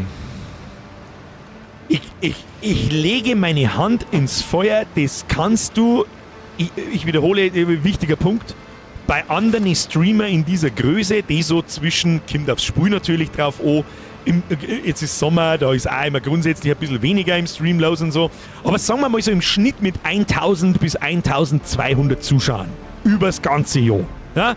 Manchmal so wie heute, in Anführungsstrichen bloß 800, 900, vollkommen wurscht. Manchmal aber auch welche mit 1400. So. Das zeigst mir, bei welchem Streamer das möglich wäre in dieser Größenordnung. Das ist absolut geistesgestörte Scheiße. Und endlich habe ich mal einen Hut auf und kann sagen, ich ziehe meinen Hut. Hackfleisch Johnny, Erdnussbrot One, Battlecat 992, Lea und alter Schwede, unser Pärchen hier drin, der Harald, der Mordemeuterer, der Feschier und der Danny. Ich ziehe meinen Hut. Ich ziehe meinen Hut. Und ich verlange eine Eskalation im Chat. Vielen Dank fürs Mitspielen. Wie immer. Wir machen am Mittwoch nochmal genau das Gleiche. Wir machen in der ersten Stunde ein paar Quests, hauen wir ein bisschen rum und keine Ahnung. Und dann bauen wir am Turm weiter. Jetzt ist bloß noch die Frage. Wir brauchen noch einen Screenshot. Moment, nicht springen! Und, kurz Start halten. Kurz Start halten. Da mal ein Screenshot. Da, stopp. Okay, passt. Jetzt geht's springen. Wir springen alle gleichzeitig. Ich bin der Letzte, der hinten neu springt. Jetzt einmal, warte mal, ja genau. Ich bin der Letzte, der hinten neu springt. Ihr springt's alle da aus, wo ich jetzt stehe. Einfach ins Wasser aus. Alle so schnell wie es geht. Nicht links. Ja, wobei, ihr könnt da links und rechts auch springen. Aber noch, wenn ich sage los. Erst wenn ich sage los. Dass wir alle gleichzeitig springen und ich merke dann schon, wenn sie das Lauf anfängt, wie viel Delay das wir haben. Und dann springe ich hinten neu und versuche nur einen Screenshot zu machen. Jetzt pass auf. Das wird Birgers erste Turmspring-Weltmeisterschaft. Ich zähle bis 3. 1, 2, 3. Spring! Jetzt muss ich mich anstrengen, dass wir irgendwie alle im Flug erwischen. Springen! Nein! Wo springt denn er wieder hin? Wieder nicht zugehört. Egal. Ein bisschen mit ein bisschen Prozentverlust muss man rein. Ja, gut, habe ich mir auch spektakulärer vorgestellt. Hilft nicht. Meine Damen und Herren, es war mir ein Fest. Merci fürs Mitspielen. Merci fürs anständige Aufführen. Irgendjemand hat dazwischen geschrieben, das wäre beim Gronk möglich. Das glaube ich nicht. Ich glaube nicht, dass der Gronk jemals ein Spiel gespielt hat, wo er keine Moderationsrechte hat. Das glaube ich nicht. Wo er 10 völlig unbekannte Random Leute aus der Community in sein Spiel lässt und mitspielen lässt, wo kein Scheiß passiert. Das glaube ich nicht. I don't believe you. So, nochmal Danny F, Lea F, Fischier F. Den Rest sehe ich schon wieder mit Battlecat, Erdnussbrot, Harald, alter Schwede. Vielen, vielen Dank fürs Mitspielen. Ich stelle mich jetzt wie beim letzten Mal einfach da so her. Und dann gibt es noch ein wenig einen Blätschmerz. Ihr könnt es dabei noch umeinander bauen. Und nach dem Stream irgendwann schaltet ihr den Server dann aus. Und das hat euch so ganz wunderbar hingehauen. Ihr könnt noch am Turm weiterbauen. Ihr könnt eigentlich da, was wollt. Sie können nun tun, was sie wollen, außer das Zeug vielleicht abreißen oder so. Das war cool. Ansonsten, nice.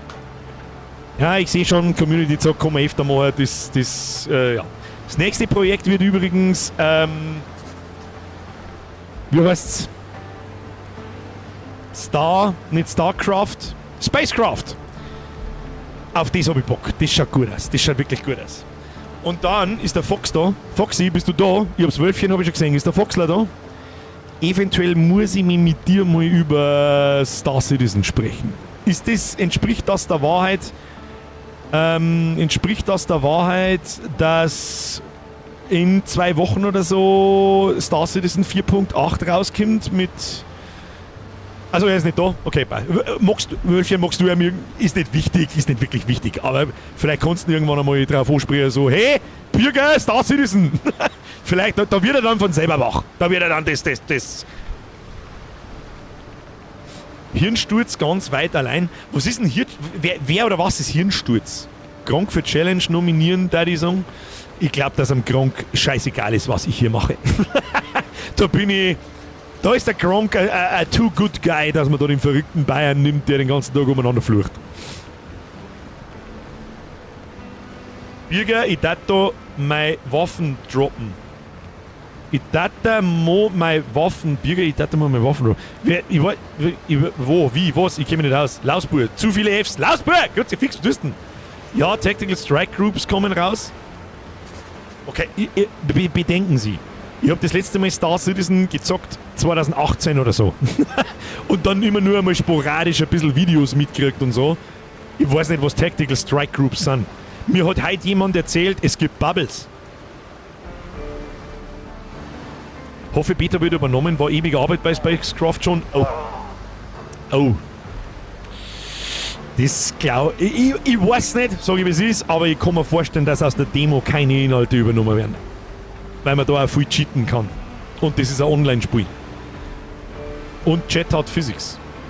Der F-Turm und Chat hat Physics. Was? Der Danny hat die Welt verlassen! Da ist jetzt einfach irgendjemand gestorben, was ist denn jetzt passiert? Hat sich der Danny einfach umgebracht? Nein, der Mo hat sich auch einfach umgebracht. Scheißegal. Ich geh jetzt aus dem Spiel raus! Es war mir ein Fest. Vielen Dank fürs Mitspielen. Kuss auf die Nuss. Danke. Wirklich. Fucking serious. Das ist, sowas käme wir wirklich nur machen, weil die Leute so mitspielen, wie es mitspielen. I fucking love it. Und dann können wir eben so sagen, wie Spacecraft ausprobieren und irgendwas kommt noch. Irgendwas war noch, ich habe mir ganz viele Videos in den letzten Tagen angeschaut, von wegen Spiele-Releases im Mai. Es kommt das James Bond-Spiel, das schaut wirklich auch gut aus, das ist von den Hitman-Macher, das kann vielleicht was. Und noch ein, zwei andere Sachen.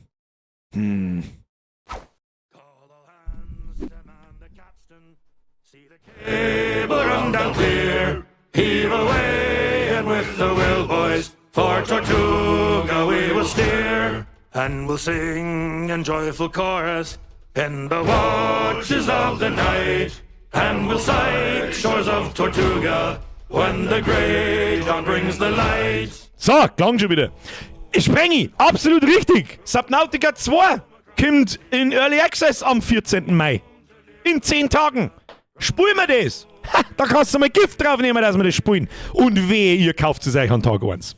Wehe. Für sowas haben Streamer da. Da war ein ewiges Geschiss im Hintergrund in der Production und in der Entwicklung und keine Ahnung was. Bitte. Schaut euch vorher auf einem Live-Server, irgendwo auf Twitch oder sonst irgendwo, schaut euch bitte vorher irgendwo Live-Gameplay an. Bitte. Weil ich bis hierhin rieche, dass es absoluter Schrott ist. Ich würde es lieben, wenn es nicht so ist. Versteht mich nicht falsch. Aber ich rieche bis daher, dass wir da noch sehr viele Probleme haben. Soll ich euch für Mittwoch Fälle auf den Servern liefern gleich? Nein, Joachim, nein. Da spielen wir uns alles selber. Alles wird selber gespielt. Na bitte spiel's nicht, am Release bin ich im Urlaub in Athen. Da muss man halt auch mal einen Urlaub canceln. Da muss man halt einfach auch mal einen Urlaub canceln. Herr Joachim, wir haben auch immer Levelbegrenzungen auf dem Server. Ich kann es natürlich nicht überprüfen, ich weiß das schon. Aber Max Level 3 beim nächsten Mal. Ich sag beim nächsten Mal maximal Level 3 bis 4. Maximal. Damit wir vorankommen. Ich weiß auch gar nicht so recht, was wir überhaupt tun müssen. Eine Quest nach der anderen, mal so ein bisschen schauen, was passiert. Und dann sage ich dir was. Ich bin mir nicht ganz sicher, ob ich dann noch recht viel Bock weiterhin auf Windrose habe. Ich habe nämlich jetzt, und da haben wir jetzt wieder so ein bisschen, wir haben so ein bisschen bei der Fatigue der Aufbau Survival-Spiele so ein bisschen. Das war jetzt zwar heute gerade einmal der 3. Stream, aber wir haben im Februar schon Green Hell gezockt, wir haben Raft gezockt, wir haben was haben wir noch haben wir noch irgendwelche Survival-Spiele gespielt und wenn nicht, dann haben wir die zwar ziemlich viel gezockt, dann haben wir Windrose gezockt und ich kriege schon wieder so ein bisschen das Gefühl von ja, eigentlich sind alle diese Spiele sehr gleich, bloß mit ein bisschen anders ausschauen. Der Simato schreibt noch, einen ersten Boss muss Scholing in 20 Sekunden mit den neuen Hanseln. Wie weit haben wir da noch hin? Ich habe so das Gefühl, das dauert extrem lang. Vor allem die mit den Quests und so. Sagst Blood of Dawnwalker, wenn es soweit ist? War sehr wahrscheinlich ja. Schaut nämlich gar nicht so schlecht aus, wie ich zuerst dachte. Cyberfox! Nochmal danke fürs Game, um Gottes Willen. Ihr zwei bedankt euch bei niemandem. Ich sag merci fürs Mitspielen. Heute neuen Job angefangen und mit dem Bürger im Stream, was willst du mehr? Geil, das freut mich. Ich hoffe, du bist zufrieden. Etc. Also in der jetzigen Zeit, wenn jemand eine neue Arbeit anfängt, kehrt nicht mehr, was sagt man da normalerweise eigentlich? Nicht recht viel bei uns in Deutschland normal. Aber momentan muss man sagen, GZ und hauen sie rein und ich hoffe, es passt da und taugt da. Und das Geld passt natürlich auch. Das ist, was das eben ist. Wir gehen nicht so gaudi in die Arbeit allesamt. Cyberfox, merci. Gibst du Lea, gibst du Bussi aufs Nussi und dann passt es. Sagst Blood of Dawnwalker? Ja, habe ich noch gesehen. Aber Piratenspiel, das stimmt, aber das wird auch nach dem 4., 5. Mal ist auch immer, es ist wieder Piratenspiel dann. Nein, das sollte sich ausgehen beim nächsten Mal. Okay. Cyberfox, weißt du was? Ich habe immer einen kleinen Platz drin, der vorreserviert ist, weil das Problem bei euch 2 ist, da reserviere ich gleich 2. Nein, da mag ich es doch nicht versprechen. Nein, fast. Ich brauche halt jemanden, da findet man beim nächsten Mal, da ist jemand dabei, der die Questline kennt und was zum Tor ist. Und wenn, dann rennen wir einfach stupide von Punkt zu Punkt und arbeiten wir es ab. Hauptsache es ist irgendwo jemand im Chat oder sonst irgendwo, der mir sagen kann, die Quest oder was auch immer für eine Quest. Hoppla, bin immer noch im Spiel drin, machen wir das Spiel einmal zu. Serverinfos anzeigen, Einladungscode, Passwort, das ist neu. Das hat es letztes Mal, glaube ich, noch nicht gegeben. Fehler melden, Einstellung loslösen. Was bedeutet loslösen? Fehler melden, zurück zum Hauptmenü. Wird schon passen. Da hat Lea schreibt, das sind einfach anständige Leute. Lea schreibt im Discord-Chat, wir helfen auch, wenn wir nicht dabei sind. Ihr kommt ja sowieso wieder rein. Habt Zeit auch geschafft. Der Hades Gaming schreibt, kann ich einen Link für Roadmax Star Citizen in Gaming-Schmerz hauen? Ja, kannst du. Erst recht, wenn du vorher fragst. Mich interessiert es nämlich selber auch, den schaue ich aber erst an, wenn der Stream vorbei ist. Ich glaube, da mag ich jetzt die Leute nicht langweilen. Aber wenn Star Citizen langsam aber sicher ein bisschen eine Form kriegt, eine etwas spielbare Form, weil da waren wir ja die letzten Jahre wirklich meilenweit davon entfernt. Da muss man schon hart Bock haben. Dann kann man uns das auch irgendwann einmal im Stream anschauen. Können gern mal quatschen. Oh, schau, da kommt der Fox da sogar, er war gar nicht anwesend, aber wenn seine Frau schreibt, Birger, Star Citizen, das glaube ich hört er. Das ist so eine kleine Erschütterung der Macht. Das hört dann der Foxler und dann... Du hast 3 spielende Mods. Wer ist denn der 3.? Du, deine Frau, wer noch? Das hört er. Das ist so... Ja, wir haben heute Eve gespielt. Und dann ist er ganz... Der Wybio, Okay. Oh, der Wybio wurde annektiert. Ich hab's mir heute schon runtergeladen. Ich hab meinen Account noch. Ich hab's mir schon runtergeladen. Zum Teil runtergeladen. Und weiter bin ich noch nicht gekommen. Weil ein ganz alter Eve-Kumpel ist heute ja, Kumpel ist ein bisschen viel gesagt, vielleicht ein Eve-Bekannter, sagen wir es so, ist heute ins Discord reingekommen und hat erzählt, was, ich spielst nur Eve und blablabla, spielst du mal Star Citizen. Und da hat mir jeder nur gedacht, automatisch, wenn ich Star Citizen her, dann denke ich mir so, ja, frag mich in 5 Jahren nochmal. Das sage ich aber schon seit 5 Jahren, weißt du, wie man? Kampfsystem ist weitgehend bugfree, also schon tauglich für einen Community-Zock, da die sagen, in Star Citizen. Ja, dann brauchen wir einen zweiten Alpenbund. Das ist sowieso klar. Wir wissen sogar, was man zeigen kann. Du, Foxler, das machen wir ganz einfach so, wenn ihr da mal spielt, das passiert auch noch gar nichts. Ja, irgendwann. Und ich hab's runtergeladen und ich hab gerade Zeit und ich hab gerade Bock, dann spiele ich einfach mal mit. Einfach mal ohne viel erklären. Ich mag gar nicht so mit Infos voll geschissen werden. Ich mag einfach bloß, ich bin da, ich laufe nach, ich fliege nach, was auch immer, was ist da jetzt, keine Ahnung. Und schauen wir das einfach mal an. Dann machen wir in Star Citizen, machen wir einen alten Bund.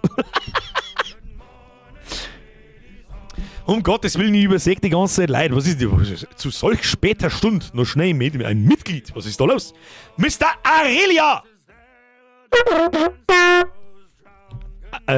Ist ein Stuttgarter. Merci für die Mitgliedschaft. Welcome to the squad. Ab in den Chat, habe die Ehre, Mr. Aurelia! Wenn ihr mitmacht, ist Bayern-Fan. Meinst du, dass RSI dieses Jahrtausend nochmal released? Nein, da kann man sich wirklich extrem lang drüber streiten. Ich bin der Saby-Hater, sage ich wie es ist, gegenüber Star Citizen, weil ich dieses Spiel schon seit 14 Jahren verfolge. Und ich das wirklich für Verarsche halte. Ich sag das, was ist, ich halte es wirklich für Verarsche, vor allem für, ich weiß, die Fox-Ohrwaschel zuhalten jetzt, die da so viel Geld einbuttern für nix und wieder nix. Das ist aber, es muss am Ende des Tages, muss das jeder selber wissen. Eigentlich ist es mir scheißegal. Ich hab 20 Euro gezahlt, glaube ich, oder 24 Euro damals. Und beigetreten bin ich, glaube ich, 2015. Da habe ich irgendein kleines Pimmelschiff dazu gekriegt und fertig. Aber mehr weiß ich auch schon über Star Citizen nicht. Ich krieg das bloß über Videos ein paar Mal mit. Und ich glaube, ich habe mit 2018 das letzte Mal eingeloggt, bin rundum gelaufen und hab mir gedacht, es laggt wie scheiße, es ruckelt wie scheiße, es ist alles Ja, was mache ich hier? Mach das Spiel weg und fertig. Nein, taugt zum Spielen, gibt schon viel zum Machen. Okay, dann muss man einfach mal wieder reinschauen, wenn ich mir aber jetzt dann einlogge in das Spiel. Und ich renn wieder mit 8 FPS irgendwo am Arsch der Welt umeinander, weiß nicht, was zum Dorn ist und ruckel und muss eine Viertelstunde mit der U-Bahn von A nach B fahren. Tut mir leid, Leute, dann logge ich mich aus und spiel's nie wieder. Weil das ist kein Spiel nicht, ich brauche kein Second Life, ich möchte ein Computerspiel spielen. Ich sag Star Citizen auch schon seit gut 2 Jahren und du musst Hater sein, damit du manchmal deinen Frust los wirst. Ja, ich habe eigentlich gar nicht so 30, 80er, 60 FPS. Einstellungen auf, gibt's unter Low noch irgendwas? Ultra Low. Schauen wir mal. Nein, ich habe 2080er und spiele mit echt 60 FPS, passt. Das weiß ich eigentlich noch sehr gut. Ich habe ein 2080 Ti gehabt zu der Zeit damals. Und da hast du dir die 60 FPS aus dem Kopf schlagen können. Und zwar weit. Am Mittwoch werden vermutlich ein paar Leute beim der Champions League sein. Das kann gut sein, ja. Dann log dich nicht ein, das ist immer noch so. Herr Cartoon, ich höre gerade andere Sachen. Ich werde mich da selber davon überzeugen. Eine blauäugige Vision. Herr Chucky, ja. Ich sehe es ähnlich, tu dich nicht an. Selbst mein GTX 1060 schafft 50 FPS auf Ultra-Settings. Und ja, höhere Settings ist bessere Performance. Der Cyberfuck schreibt, ist das immer noch in Early Access? Die Frage ist eher, ist es schon in Early Access? Ist Star Citizen eigentlich schon in der Early Access? Ist die Frage eigentlich. Glaube ich. Fun Fact, je größer die Settings, desto besser, weil du mehr auf die Kraker umlegst. Ich spiele es mit 60 bis 140 FPS auf Max. Naja, gut. Heute schon mal fotzen. Können wir uns schon mal anschauen. Ich warte auf den Singleplayer, hab's 2012 gebackt. It's been 88 years. Ich hab's nicht gebackt, aber ich hab mir so, das wird schon gar nicht mehr gehen, schon lange nicht mehr. Ich hab mir heute eingeloggt, mein Account ist von 2015, wenn ich mich jetzt nicht komplett vertue. Ich hab, glaube ich, damals 24 € gezahlt oder so und dann hast du eine Auswahl zwischen 2 verschiedene Schiffe gehabt. Ich weiß aber weder, wie die Schiffe geheißen haben, noch irgendwas. Da war noch, 2015. Das war vor 11 Jahren. Vor 11! Und das letzte Mal gespielt habe ich wahrscheinlich 2018 oder so. Vielleicht habe ich mich irgendwann in die 20er Jahre da auch noch mal irgendwann eingeloggt in die letzten 6 Jahre. Kann sein, und wenn, dann erinnere ich mich nicht mehr.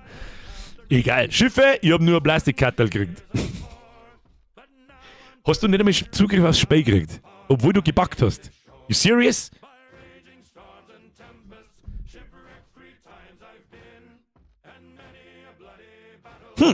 Ja, aber nice to hear, also um Gottes Willen.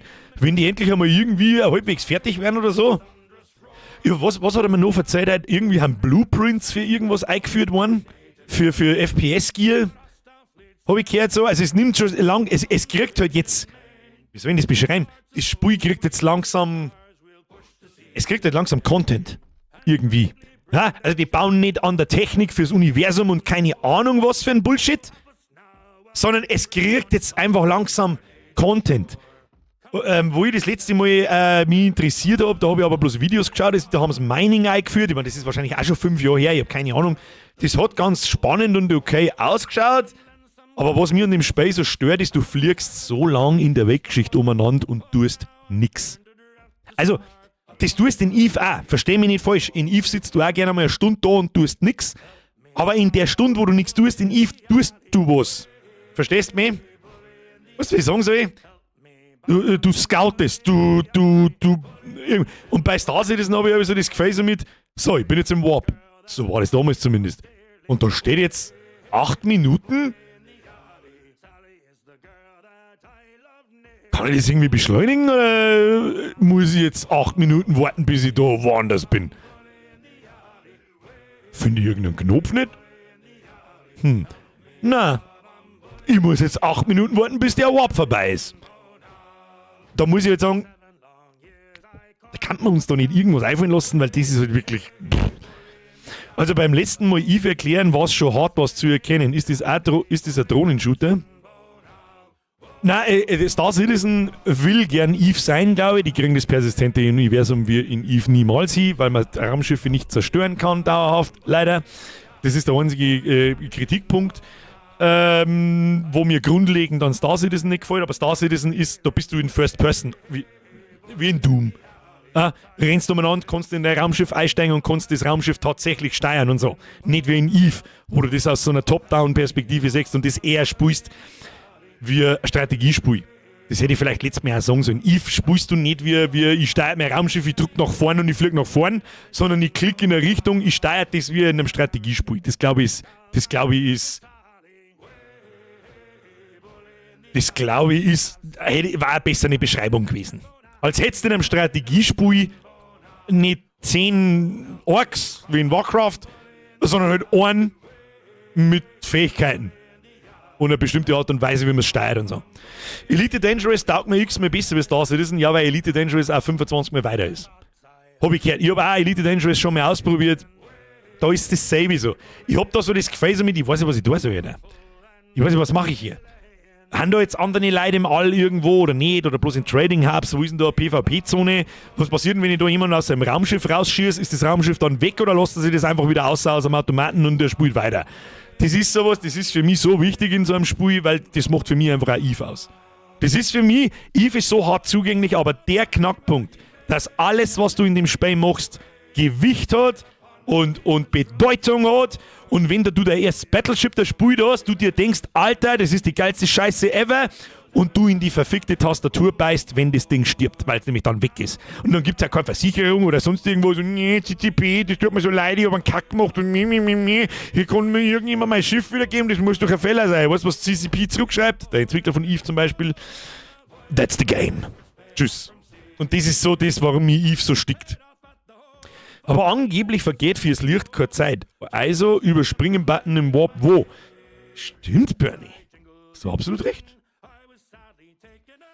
Oh, Spacecraft wird auch fast so. Richtig. Spacecraft, ich weiß nicht, ob es in Spacecraft eben PvP gibt. Wenn es kein PvP nicht gibt, dann ist yet another, ich baue irgendeine Scheiße auf, Spiel, wie alle anderen halt auch.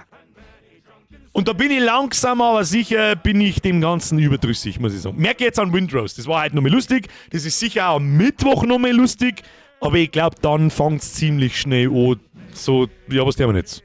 Ich habe so das Gefühl, ständig das Gleiche. Dann. Ich bin halt so. Hilft nicht. Ja, alle anderen, ich habe da auch ein paar Freunde in meiner Friendlist, die haben alle über 50 bis 100 Spielstunden. Völlig gestörte Scheiße. Lasst euch von mir das Spiel nicht versauen.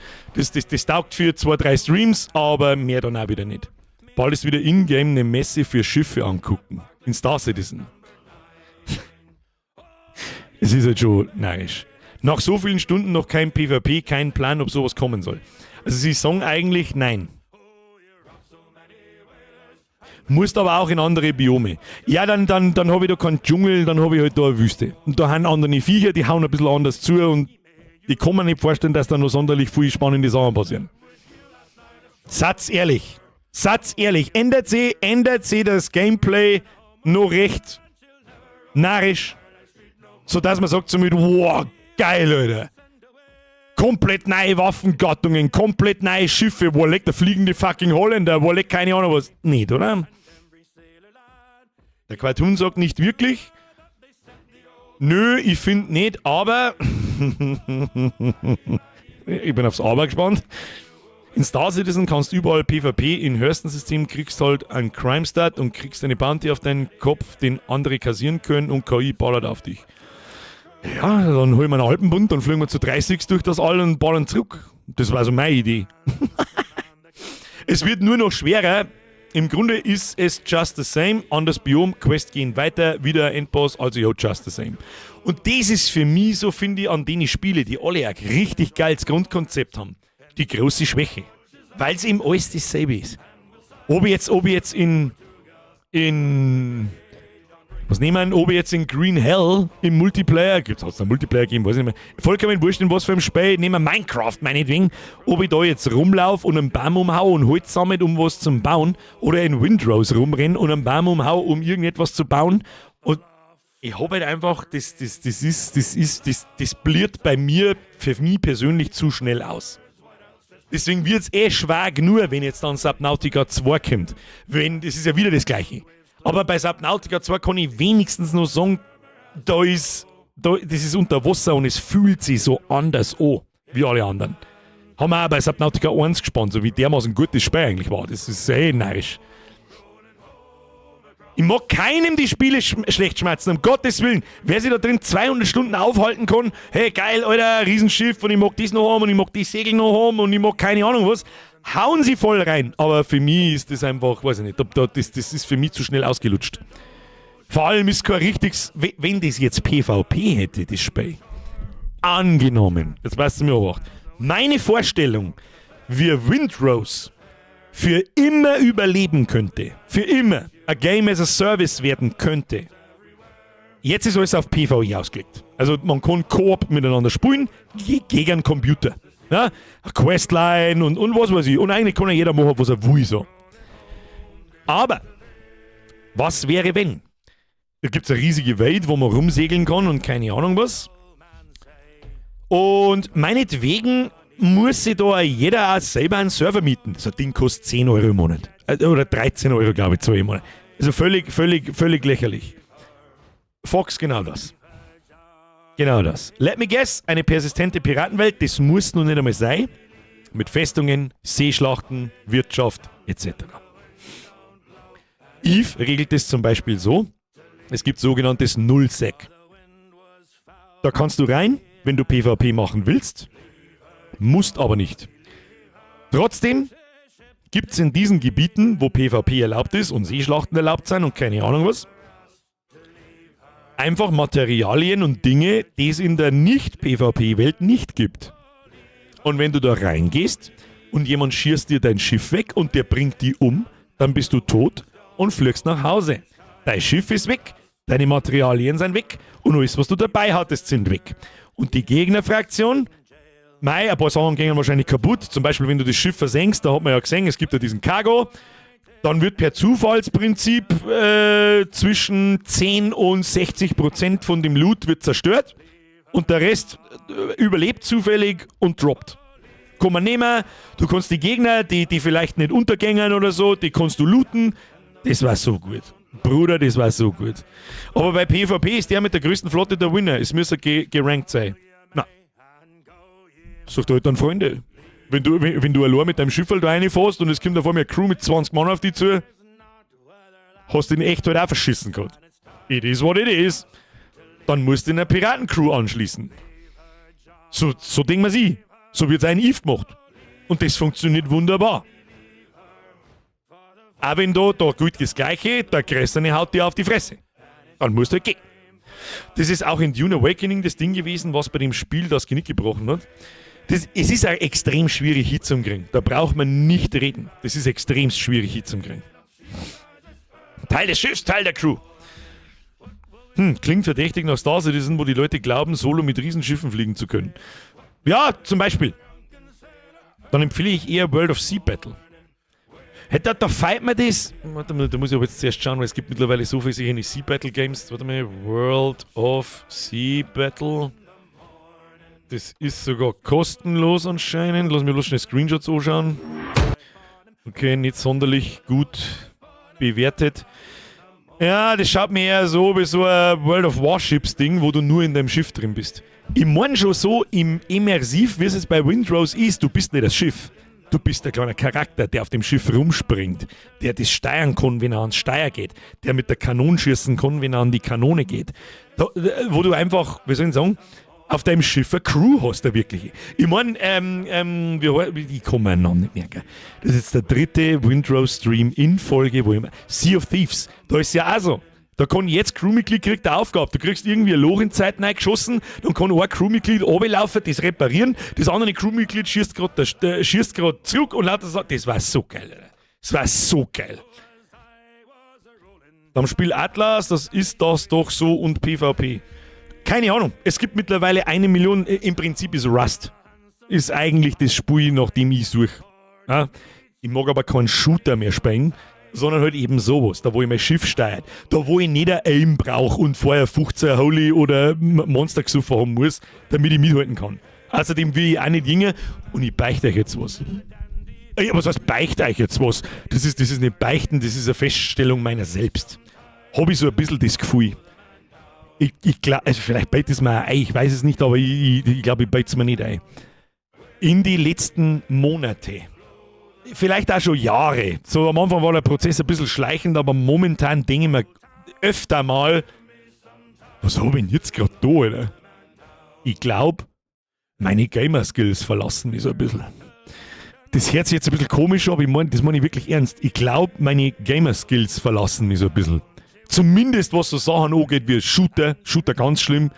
Und manchmal auch bei ein paar anderen Sachen, da wo ich mir denke, das hast du früher besser können. Das hast du vor 5 bis 10 Jahren, da hast du es noch definitiv besser können. Der Aim wird langsamer. Nein, mein Aim ist eigentlich gar nicht mehr vorhanden. Muss ich ganz ehrlich sagen. Ich muss ganz ehrlich sagen, wenn ich Shooter spiele und so weiter, dann hat das mit dem Aim von vor 10 Jahren nichts mehr zu tun. Das ist ja witzlos. Ü40 halt, hey, halt, Leoflix, halt, stopp. Noch haben wir nicht Ü40 und selbst wenn ich Geburtstag habe in 4 Wochen, dann bin ich auch noch nicht Ü40. Dann bin ich 40, okay? Aber ja, ich meine wirklich ernst, ich glaube, Reflexe, Hand, Augenkoordination und Aufmerksamkeitsspanne, alles trainierbar. Ja, meinst du, dass ich mich hersetze und fürs Zocken trainiere, Alter? Sag selber, sitzt da irgendjemand herin, der fürs Zocken trainiert? Hä? Und wenn jetzt einer kommt und er sitzt sich da einer und trainiert fürs Zocken,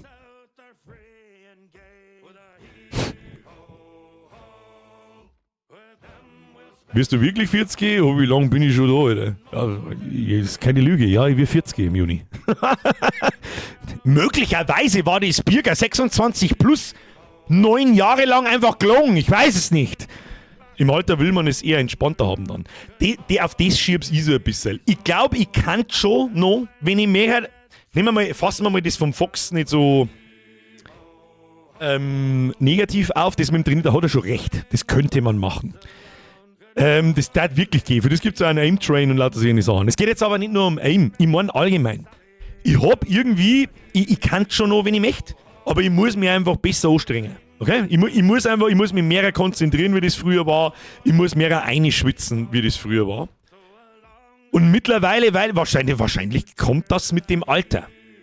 Ich hab den Anspruch nicht mehr, dass ich in Counter-Strike gut bin. Ich hab den Anspruch nicht mehr, dass ich in Battlefield gut bin. Ich hab den Anspruch nicht mehr, dass ich in irgendeinem Spiel voll gut bin, sondern ich möchte einfach Spaß haben damit. Jetzt ist, glaube ich, so der Punkt gekommen, so ein ähnlicher Punkt, wie wo ich früher gesagt habe, Alter, kannst du dir das vorstellen, dass wir irgendwann später mal die ganzen alten Leute, die 30 und 40 waren damals, dass die nicht mehr fortgehen und nicht mehr saufen zweimal am Wochenende und keine Ahnung, was alles für ein Scheiß. Das ist unvorstellbar. Jetzt sitze ich da seit knapp 10 Jahren und denke mir, hey, Alter, wenn du mich noch einmal in irgendeiner Disco oder irgendeinen Scheiß einziehst oder in irgendeiner Bauernfestel, tut mir leid, dann geh ich zur Würstelbuden und renn mir 2 Gabeln in den Arm. Dann bring ich mich um. Und vielleicht kommt jetzt halt so ein bisschen durch, langsam, aber sicher schleichend natürlich. Es ist jetzt nicht so, dass ich komme und ich stelle mich über der letzte Trottel, zumindest, oder unbeabsichtigt besser gesagt, aber ich merke schon so mir ist einfach wurscht so. Ich glaube, mit dem Alter kommt so, das ist mir einfach wurscht, Mann. Ist mir scheißegal. Ja, dann habe ich ihn verkackt und dann interessiert mich nicht. Die Schwitzerei ist mir wurscht so. Das interessiert mich irgendwie nicht mehr. Zocken ist immer noch der geilste Scheiß ever, brauchen wir nicht reden. Aber mit den richtigen Spielen und so weiter, aber es muss einfach nicht mehr diese Schwitzer-Scheiße sein. Vielleicht kommt es einfach, vielleicht bin ich jetzt ruhig genug, wo ich merke so, nein, interessiert mich nicht mehr. Trotzdem habe ich schon Bock auf einen Multiplayer und natürlich bin ich dann auch pisst, wenn ich auf die Fresse kriege und so und war gern besser, aber 2 Sekunden später, ich bin dann nicht mehr so pisst, dass diese Maus da rausfliegt. Oder dass ich wirklich auf meinem Zeig rumhaue und sehe die Geschichten. Das ist auch schon eine ganze Zeit vorbei. Ich bin einfach zu alt für den Scheiß. Ja, Eve geht gerade noch. Bei Eve muss ich zumindest nur mehr Hirn anstrengen.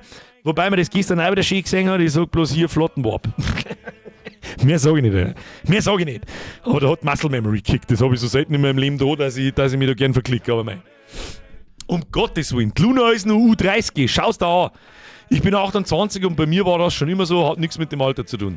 Das, doch. Doch. Vielleicht ist die Lebensphase droh schuld. Natürlich ist es eine andere Lebensphase in seinen 30ern.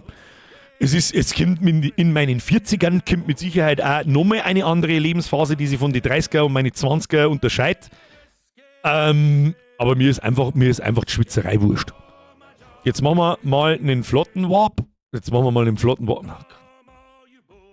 Sprengen, was soll ich denn sagen? Dazu? Flottenjump fällt 2 auf 3. Weißt du, das ist ja das, was mich so ärgert. Man kann da schon mal daneben drücken. Das kann schon mal passieren. Weißt du, das kann im Flottenwarp schon mal passieren. Ja, scheiße, jetzt, ich hab. Nee. Weil man halt vorher 1 Million Mal auf Warp 02 geklickt hat und jetzt muss man 5 Zeilen drunter auf Warp 2 klicken. Ja, das habe ich halt extrem selten da. Ich lasse mir das eingehen, wenn man innerhalb von einer Stunde das einmal, wenn das einmal passiert, sagt, ja, scheiße, ich habe mich verklickt, passt schon. Aber ich habe ja 5 Minuten später habe ich einfach nochmal einen Flottenwarp. Ja, Kim. Ja, komm mir auf, du. Da kommen so langsam die beiden, die Leiden in den 40ern. Ja, wahrscheinlich. Also man bloß das Hirn ausschaltet, weil es mir irgendwo wurscht ist. Aber ja, ich bin 42 und weiß, dass ich für Ballerspiele zu alt und fett bin. It is what it is. Nein, es waren schon 10 Minuten dazwischen. Nein, ich glaube nicht. Ich habe 10 Jahre jedes Wochenende als Türsteher in der Disco gearbeitet, jetzt kriegt mich kein Geld mehr in der Disco ein. Ja, als Türsteher, da darf ich mir auch das schießen. Da darf ich mir alles echt recht schießen. Besonders wenn ein, ich sage mal so ein 18- bis 25-jähriger Bürger dahersteuert mit seiner Crew. Dann darf ich mir als Türsteher auf alle Fälle ziemlich opis. Weil wir haben nicht geschlägert und gestehen, wir haben den ganzen Tag Scheiße gebaut. Ich weiß nicht, wenn wir irgendwelche VPOler haben wir mal die Walkie-Talkies geklaut. Dann haben wir uns am Parkplatz draußen versteckt und dann haben wir mit ihnen über das Walkie-Talkie geredet. Das war auch großer Spaß. Das war so lustig. Aber ich darf heute auch nicht mehr da. Ich hau bloß ab, dass ich mir da irgendwo einsitze. Das ist nichts.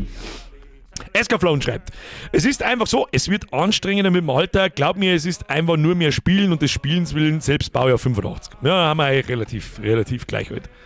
Ich bin 24 und hab 0 Aim. Ich denke mir beim Bürger immer, Alter, das darf ich nie schaffen. Ich zock eigentlich nie Multiplayer und nur ruhige Sachen wie Factorio, Farthest Frontier, Simulatoren und so.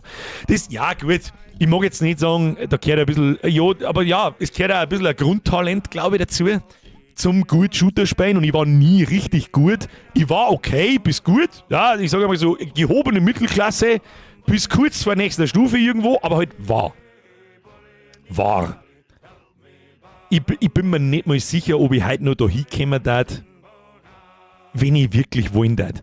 Wie oft habe ich zum Flash, der Flash zieht noch durch. Der Flash, der spielt noch hochkompetitive Spiele und ist da noch richtig gut unterwegs und ist da noch richtig fit. Aber der fängt auch schon ein bisschen sich einmal noch. Und dann habe ich natürlich auch mein ganzes Leben lang, ich habe mein PC gekriegt mit, ich weiß nicht wie alt das ich war und habe sofort Shooter-Spielen angefangen. Mit Maus und Tastatur und eigentlich nie aufgehört. Und dann kriegst du natürlich die Übung so ein bisschen rein. Dann war ich natürlich auch ultra angespornt in Multiplayer-Spielen, so gut sei zum Wollen wie es geht. Da ist schon ein bisschen was gegangen, so ist es nicht. Umso trauriger macht es mir halt, wenn ich jetzt spiele und versuche, letzte Woche haben wir irgendwann mal kurz Abi noch mehr auspackt, also den Tarkov-Klon, wo ich ein Video auch dazu gemacht habe. Ich sag das, was ist, ich hab keinen Bock mehr. Das ist alles so unnötig anstrengend und bringt mir genau gar nichts. Ach, das ist, ich mag da jetzt nicht reinschwitzen, ich hab keinen Bock. Und dann habe ich schon wieder abgegangen und habe schon wieder aufgehört zum Spielen. Eigentlich ist es ein geiles Spiel, aber ich hab keinen Bock mehr, mich da so eine zum Schwitzen wie ein Behinderter. Mag ich nicht. Ich weiß nicht warum, ganz speziell bei Shooter einfach. Ich weiß nicht. Alles andere ist noch einigermaßen in Ordnung. Ich habe bis 40 gebraucht, um zu erkennen, wie gut Simulatoren Aufbauspiele sind, habe aber auch schon SimCity am SNES gespielt. Ja, den Satz hätte ich schreiben können. Bernie. Quake Arena bis zum Übergeben zockt und sich aufgeregt, wenn man einmal gestorben bin. Oh, Quake 3. Ich mag jetzt nicht aufstehen, weil das da unter 1000 Hüllen ist. Ich kann von da eine CD-Hülle sehen, Kinder.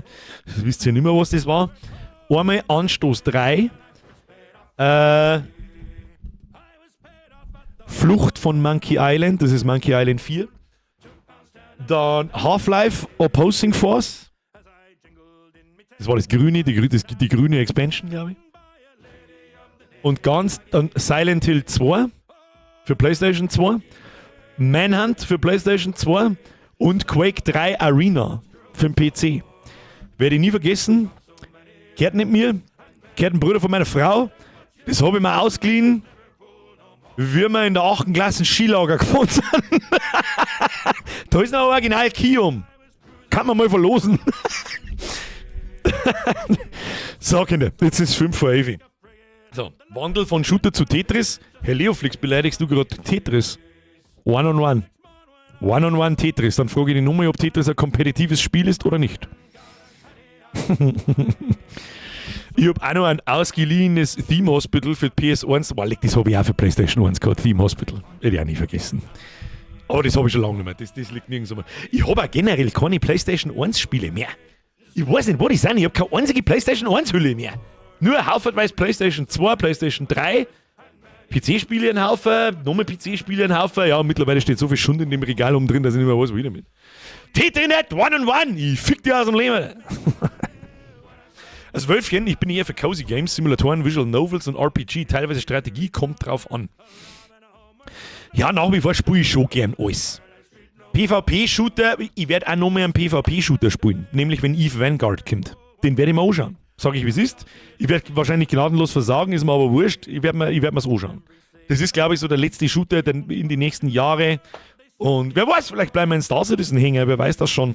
Und da ist ja auch ein Shooter mehr oder weniger integriert. Wenigstens einer. Herr Krobein 95, danke, wenigstens einer, der zu würdigen war, wie gut Anstoß 3 war. Dankeschön. Danke, wenigstens einer. So.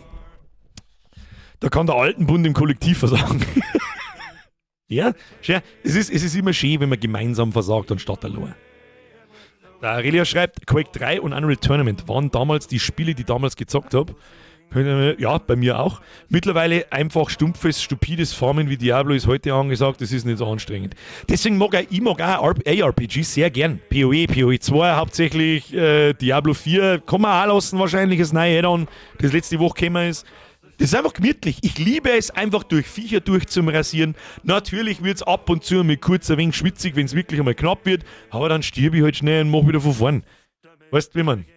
Naja.